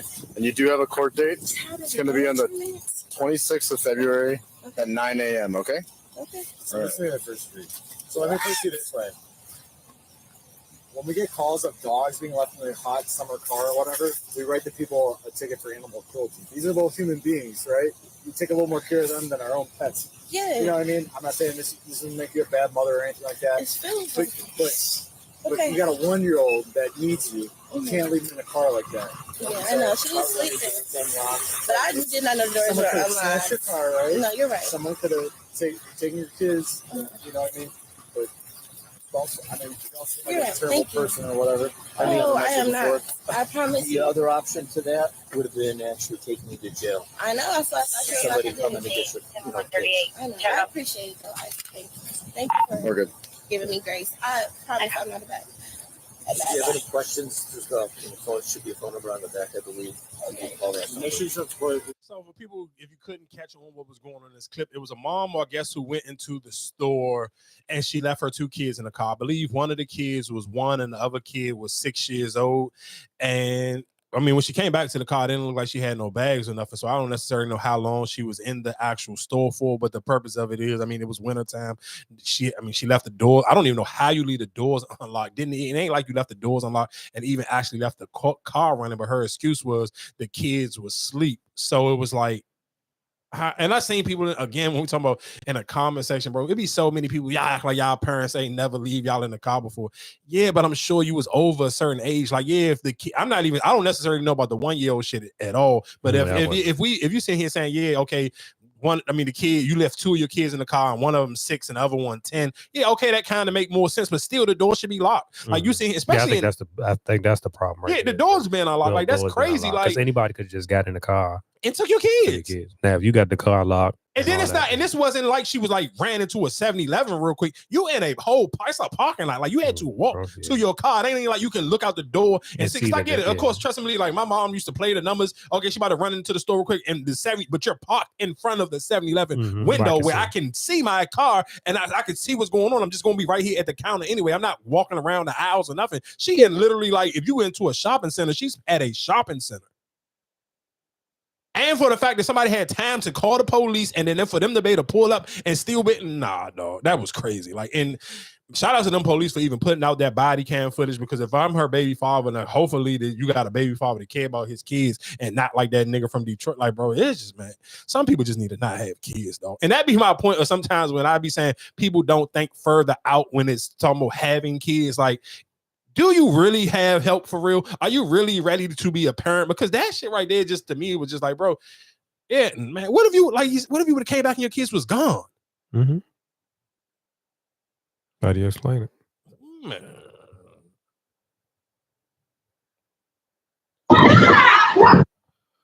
Oh man, this joint don't got no sound. It's don't have no news. This joint don't got no sound. But I was what Donald Trump. What's this? I do want to play this because I do feel like people. Oh, we forgot to talk about this. Yeah, this was. Oh, okay. Yeah. All right, cool. I do want to shout out to Kev on stage, and I do be feeling like people kind of just like sometimes. I get it, because I do think comedy is just damn near just like music. It's an acquired taste, and I think sometimes like it's a lot of people on social media that I don't think is funny, but I do feel like people kind of hate on him because he got super popular and he's positive, and I think that's a hard pill for a lot of people to swallow. And you always see people trying to sit here and troll him and be like, "Oh, why is he famous?" or "What's in the case? Do y'all actually think he was funny?" So I think he kind of wondered he had time. I mean, and he kind of got tired of it. I promise this is the last time I'm gonna make a video like this. Salts on the internet dude was like, that Kevin on stage do funny to y'all. And I just want to say this. I have over 3 million followers on Facebook, 2 million on Instagram, over 1 million combined on YouTube, 1 million on TikTok, 400,000 on Twitter, 400,000 on Threads, a great Patreon audience. I've had 24 shows so far on my tour. 22 have been completely sold out, not a seat available. And there's still people who don't like me, who don't think I'm funny. For the millions that do, there's millions more who have no idea who I am, millions who don't like me. Who cares? This is for creators, for business owners. You will not get everyone to like you or your product. No artist, no business is universally liked. Not Beyonce, not Taylor Swift, not Bilal, not Bad Bunny, no one, not the current president, not the past president, not Obama, not Baby Bush, not Daddy Bush, not Reagan, not Carter, not Abraham Lincoln. No one is universally liked. No business is universally liked. You can have the best ice cream on planet Earth. If somebody don't like ice cream or they're lactose intolerant, they're not going to buy your product. And for too long, I was always focused. I got to prove I'm funny to everybody. I got to find these people. I'm funny to you. If you don't like me, I'm going to prove it. Why? It doesn't matter. And what's more important, your success is not tied to that. Let it go. Breathe. If somebody don't eat red meat and you make red meat, it doesn't matter if you make the best steak in the world, best marbling, best flavor, medium well. It doesn't matter if they don't eat red meat. They are not your customer. Let them go. You gotta let it go. I no longer care if everybody likes me. What I care about is finding people who like me and serving them, making them laugh, making sure they come buy tickets. People who say things like this, they're not gonna buy a ticket ever. They're not gonna watch Churchy. They're not gonna join Patreon. They're not gonna buy a shirt. So why even give them energy? Do not try to make everybody a believer. Find your target audience. Mine is 25 to 44 Black people, a lot of whom have gone to church. A lot of people who like clean comedy or follow my career or like what I represent. Anybody else who doesn't fall into that is a bonus. You're welcome. I love you. But if you don't like me or you think I'm funny, go with God, Crispy.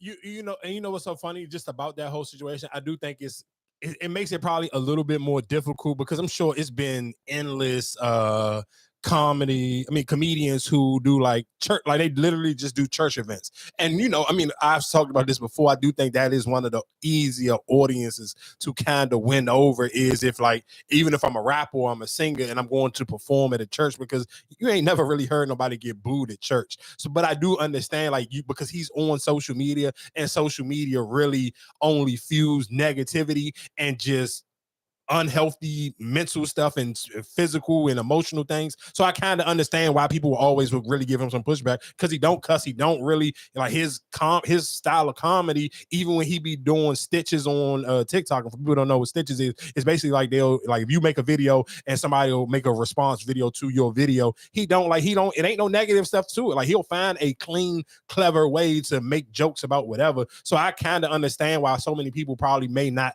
feel like he's funny, especially if I'm comparing him to Desi Banks or Drewski or any of them people who are super edgy and cuss a lot. He just don't, like, that's not his style of comedy. So I understand how he is battling up a hard hill, and I can understand even sometimes, I mean, you're human, so sometimes you're going to have those moments where just one random time you may be sitting on the toilet and that tweet will come at you and you'll just be like, all right, I got time today, so I'm going to respond to it. So I ain't mad at him for that, and shout out to him, because like I said, I ain't about to make it like I follow him on Twitter, I follow him on Threads, but it's like to me he tweet like a regular person. Like, he interacts on social media just like a regular person. He be talking about regular people stuff. So it's kind of like, that's why I like him, and that's why I even followed him on the Jones. Like, it ain't be no like, I don't get why people kind of be hating on him, but I mean, I guess I get it.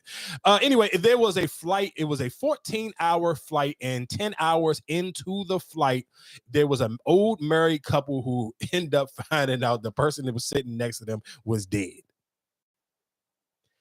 I'm not gonna lie, I don't care what y'all say.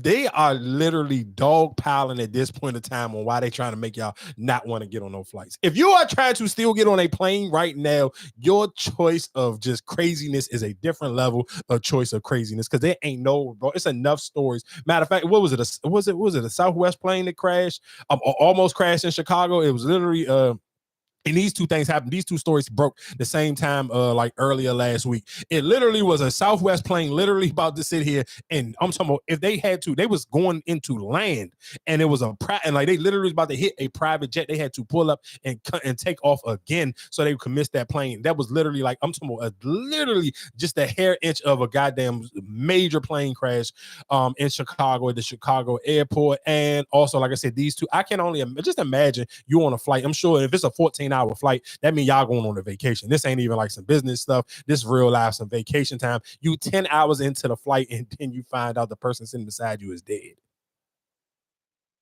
And they don't do nothing but put a fucking blanket over the body. You still want to get mad? Ain't no, man, there's no way on God's green earth you can sit here and make me want to get on nobody's fucking flight again. And yeah, I'm cool, dog. I am cool. I ain't gonna lie to you. This little story real quick. I thought we played this story before. Sean Simpson came into Gaston County Court at points wiping away his tears as he stood before a judge. Just 16 years old, he's being charged with first-degree murder as an adult. We ain't played this song before? I don't think so. I swear I thought we played this before. As a result of a law change that went into effect in December, which allows teens his age to be charged as an adult in certain crimes. There was a realization that during this proceeding that the gravity was hitting him, a grand jury indictment that could come in the near future, and a moment that hit when a judge told him that he would not be seeing freedom anytime soon. Court made him as a hold without bond. Court finds sufficient allegations to support the charges. Considering the relevant charges, he is ordered held without bond. This moment is tough to watch, but it was something that Zaquavius Dawkins' family says they needed to be here for. Simpson accused of killing Dawkins Sunday night along. I know for a fact we did now, because I remember that hoodie, and then I remember that story. So the little 16-year-old boy killed another boy while he was on his way from a store. I want to say this was like close to, I forgot what week this was, but this was a couple of weeks ago. This story, I know for a fact we just because I remember that story, and I remember that hoodie now because he had on that chrome heart hoodie. But this is a 16-year-old. I ain't gonna lie to you. I hope they keep giving all them little bastards life. I ain't gonna lie to you. I ain't got no sympathy for these little kids. Before we roll, I got like 2 more. The throat spraying asking to eat that man's groceries was wild. But what was The throat spraying, asking to eat that man's groceries was wild. But what was even wilder was the amount of men sitting up on a high horse and acting as if they not as guilty or even worse when it comes to the things that they willing to do to random women who they just now meeting. Like, how many of y'all men out there go around doing oral on random women that you meeting on dating apps who last names you don't even know? Too many of y'all, way too many of y'all. I done met way too many men who was way too comfortable with wanting to perform oral and they didn't even know me, right? Didn't even know me. And they thought it was like a flex or it was cute to even bring it up as if it would be enticing when the only thing I can think about is you're nasty. You don't even know me and you be willing to do that. I can only imagine where that nasty, dirty mouth done been at, right? And y'all be the same men who sit up and talk about the amount of women you done mess with who cat stank, but y'all still be the main ones who be somewhere trying to perform oral on random women that you don't know. A lot of y'all use oral as a way to get actual intercourse. You think that if you ask her to do that, then it'll lead into allowing you to be able to do intercourse. But y'all will sit up here and act as if Kim by herself when it comes to putting her mouth on random people. A lot of y'all freaked out like that and y'all be doing that kind of stuff. Don't make it seem like it's only her. The throat spraying. You know what's so funny when she said that? Two things for certain. She's 100%. She's absolutely right. But the thing that will blow you is I would hate to be the man on the receiving end when you're having that conversation, because I get what she's saying. She's absolutely right. It do, like, we as just people in general. I ain't gonna even make it just one gender specific. I do think realistically, man and women, when you flirt in and you kind of really get to that point where y'all starting to sex, you start to talk nasty and all the things that you like and what you would do to somebody, and you realistically don't know this person from Adam and Eve. Y'all getting to know each other. Y'all at that point where you trying to like build some type of camaraderie via text message or via DM, and you saying all the wild stuff. But what if you was somebody like this person in the back of your mind? It was like if this is here, say perfect example, like if Rob be like, oh, do you suck toes? And you might be like, in your mind, you may be like, yeah, but you got to still be smart with it. Like, nah, I'm not for real. Like, that's something you like, maybe I'm cool with it, but it's not my go-to thing. Because you got to because you don't want somebody to see and think like you just willy-nilly running out here. Because even with the throat spray say, I never heard of that before until I heard the girl sit here and say it on that little back and forth that we played last week. So it was kind of just like, damn, I get where she's coming from. Because like people do be rushing the geek and be like telling you the nasty stuff they want to do to you, and you really don't know them from Adam and Eve. So it's kind of, that's why you be such a shock when people be like, hey, when the last time you got tested? Because people be that freaked out. But it's kind of messed up that it's like you starting a freaked out conversation and you know in the back of your mind you're gonna be judging me. Like, that's kind of foul. I ain't gonna hold you, but I do agree that there'd be a bunch of people sitting here just rushing to they just open that Pandora's box on the freak conversation. I want to play this clip of these two white boys I kind of always disagree with when they hip hop takes, but I kind of like this topic today. What's the greatest aux song of all time? So a song that you could play in any car at any time and it's still gonna ring off. Okay, do I have people in the car? Yes or no? Because that changes. Okay, so my personal rotation's out of this. If I have to please everyone, it's kind of like, well, whatever, fuck it. I'm putting on whatever I want. Yeah. I think March Madness is for sure like that number. That's the number one, over a milli by Lil Wayne. That's a great one too, but I mean, like, March Madness is just a different type of hype too. What about Gangsta's Paradise by Coolio? That's another one, but I think like when you look at a milli, March Madness, there's multiple selections for this answer. True, but I would probably go with March Madness if I really had to narrow it down to like my number one. And do you think that like your top 10 or 15 would be a lot of trap like songs because it's the aux? It's the heavy drums. Yeah, you want to hear the heavy drums on your car speakers. You also want something that's exhilarating, so you want like these crazy rapping performances. You want something that feels triumphant. So a milli and March Madness fit that bill. What's so okay? I guess my question for y'all is: if you are on your way to, it's just you and your friends and y'all on your way. So like, let's say a concert or a festival or something, and you about to turn up, and everybody like, man, grab the aux with you. What would be your first song to play that kind of set the tone? Like, and you wouldn't second guess yourself for playing this song.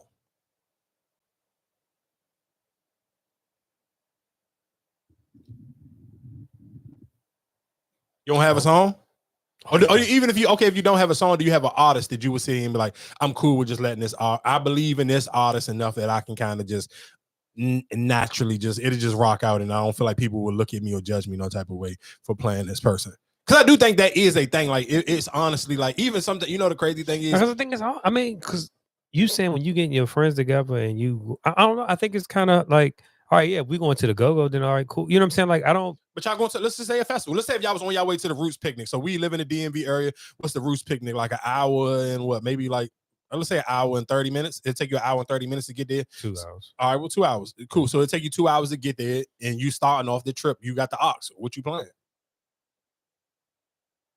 Like, even if you don't have a song on the top of your head, like you can't think of a song, what would be your artist to be like, all right, cool, this can at least get us through and lead this. I can let this artist play for at least the first 30 minutes before somebody be like, all right, play somebody else. I don't know who you got off the top of your head. I'm gonna go Future or Drake. I think Future is the kind of the safest pick, to be honest.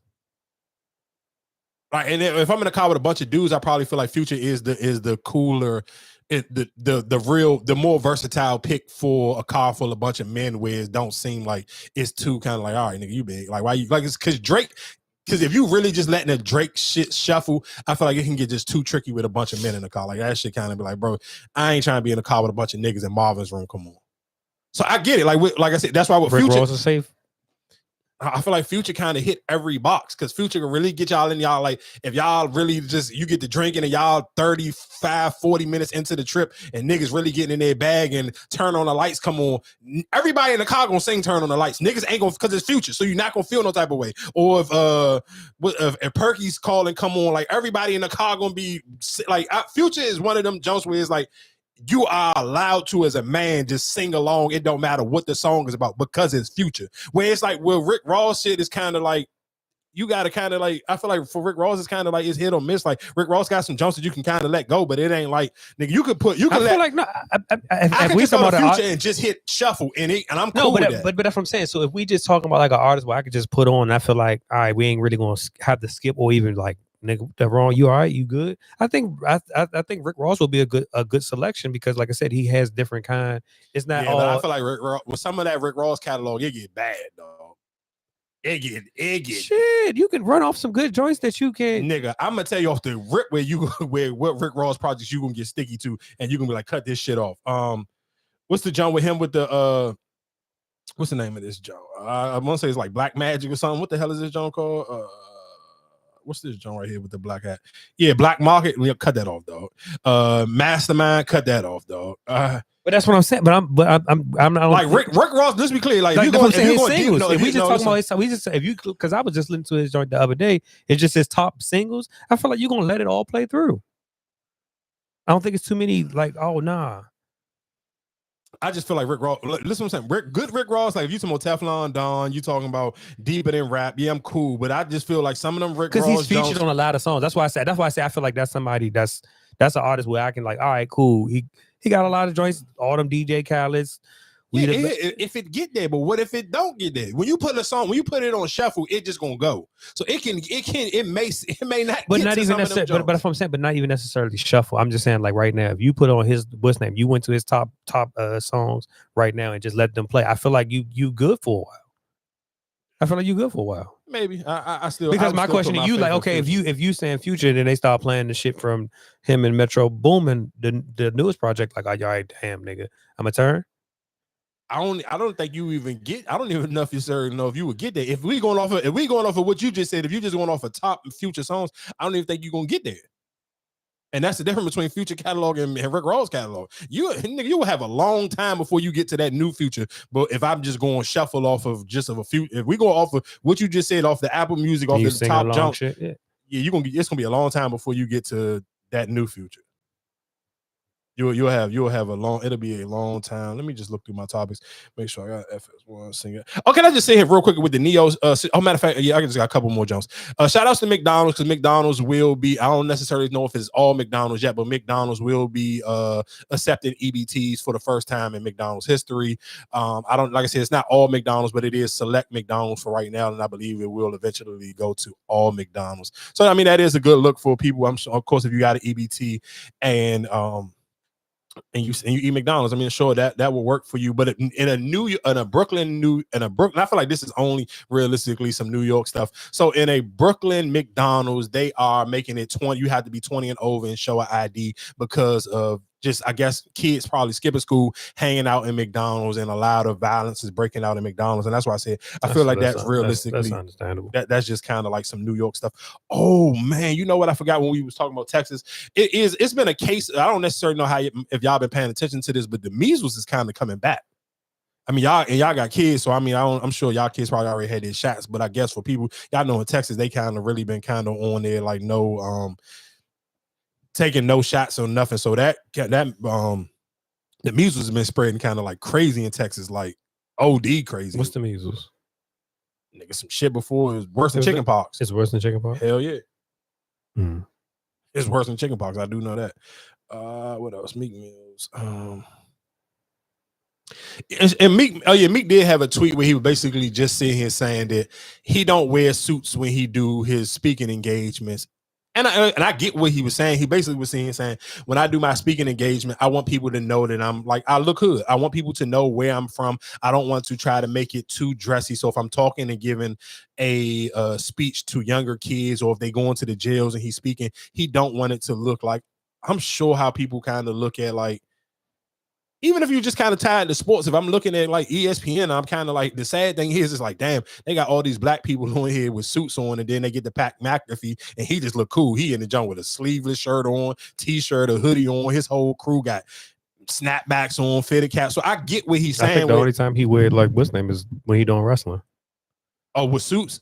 Pat McAfee, that's my point. So that's what I'm saying. So I get, so I kind of, so I get, I do understand where I get what he's saying. Like, because even if I'm just comparing to like looking at First Take, or I'm looking at Gilbert Arenas on, all right, Gilbert Arenas on YouTube, is like everybody there just there got graphic tees on, jeans or sweatsuits or whatever the case may be, to compare it to everybody on First Take. It just looks so bougie and buttoned up. So I do understand what he's saying. Like, sometimes that suit and tie can kind of be a throw off, especially if you're talking to younger kids, or you're talking to people that's going through like hard times, because they feel like you look at somebody in a suit and tie, they don't seem as relatable as somebody that just may got like a hoodie and a hat on. So I get where he's coming from. I definitely understand what he's saying. So, but I do think sometimes some people will read that and they just won't. Oh, come on, how the fuck was I about to get out of here without playing this joint?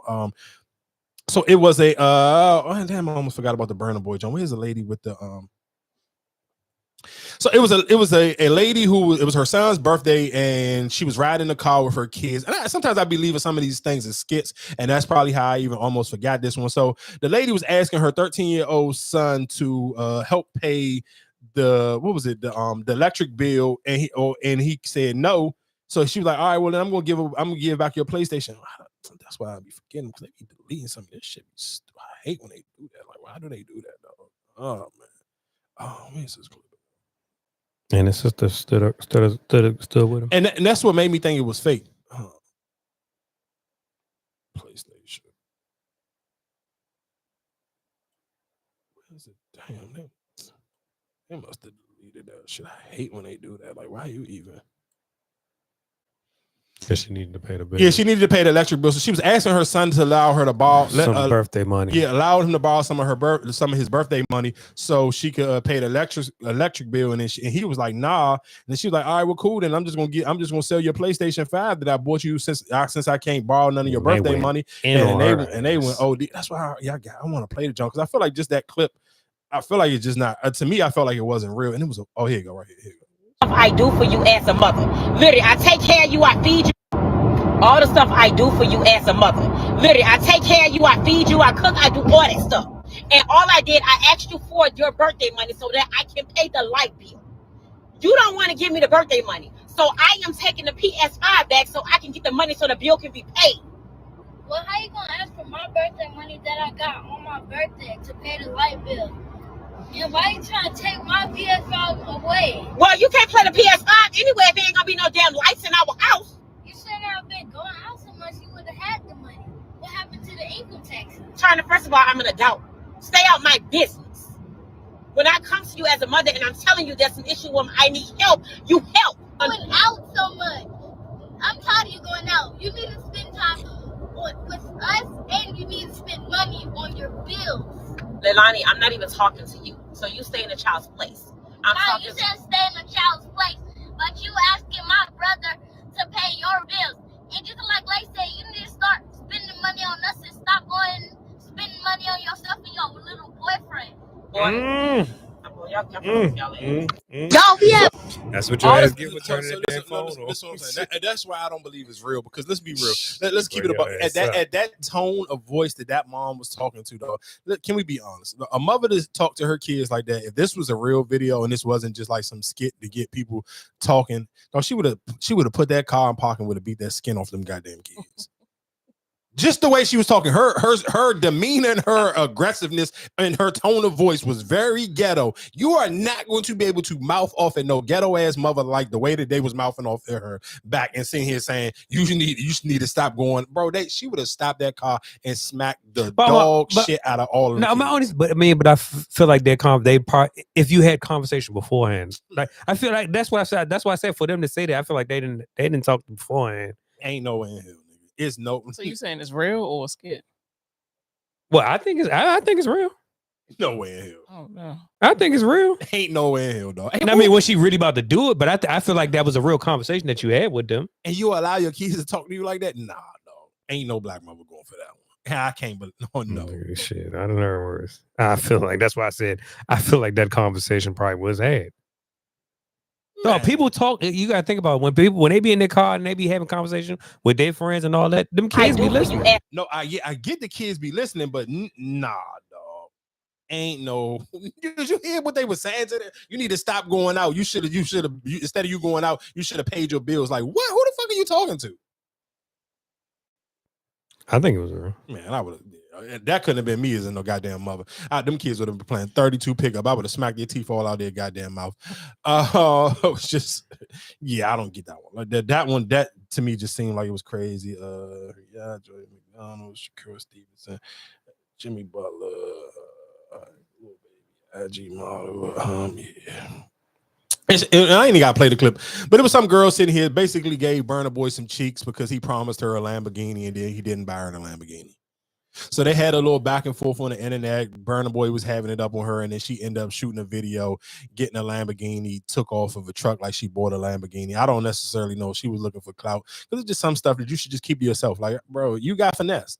Like a nigga gonna promise you anything if he try and get some cheeks. I ain't no box in the world worth buying somebody a Lamborghini. So you actually thought that this man was gonna get you a Lamborghini? Then you finessed yourself. Like you hot car, I get you a hot car Lamborghini. The little car joints. The little more control Lamborghini. Right. That shit don't even make no sense. It was a woman who got a job at Walmart. She had a bunch of tattoos on her face. The video was starting to go viral. I ain't gonna lie to you though. I mean, it's cool that she got the job, but it just be like, sometimes you gotta think about life in the long term when you just make stupid. Because I looked at it, I'm like, bro, this is a woman. I didn't even know this was like, this looked like a nigga who was trying to be like a rapper or something. I'm like, bro, you got too many tattoos on your face. Like when you make a decision like that, the option should never be to get a job. And I mean, I guess if you don't want to see him, like, oh, don't be stereotypical or whatever the case may be. I mean, y'all crazy though. She looked nuts. I want everybody to tell you I just did an interview for Walmart inside the store. I want everybody to remember to stay positive. I'm about to cry because I can't believe it. I want everybody to stay positive, and no matter what you're doing in life, remember that you can do it as long as you got your mind to it. I just got hired at Walmart. And y'all heard my last video. I'm in Walmart. I just did my interview and I got hired. She cut my interview short and everything. Like, I'm gonna hire you just because. I'm like, this is crazy, yo. Oh my god, I just came from a whole new city. I just moved. I moved, trying to better my life, doing things different, not selling drugs, not doing nothing, and I got hired. Anything is possible. And I ain't trying to be the negative Nancy or nothing because I mean it's cool. I guess maybe I don't know her backstory. I guess maybe she used to be a hustler or whatever. But when you make them type of life decisions and you just be like, screw it, I'm out here getting fast money or I'm doing me and I'm going to tap my entire face.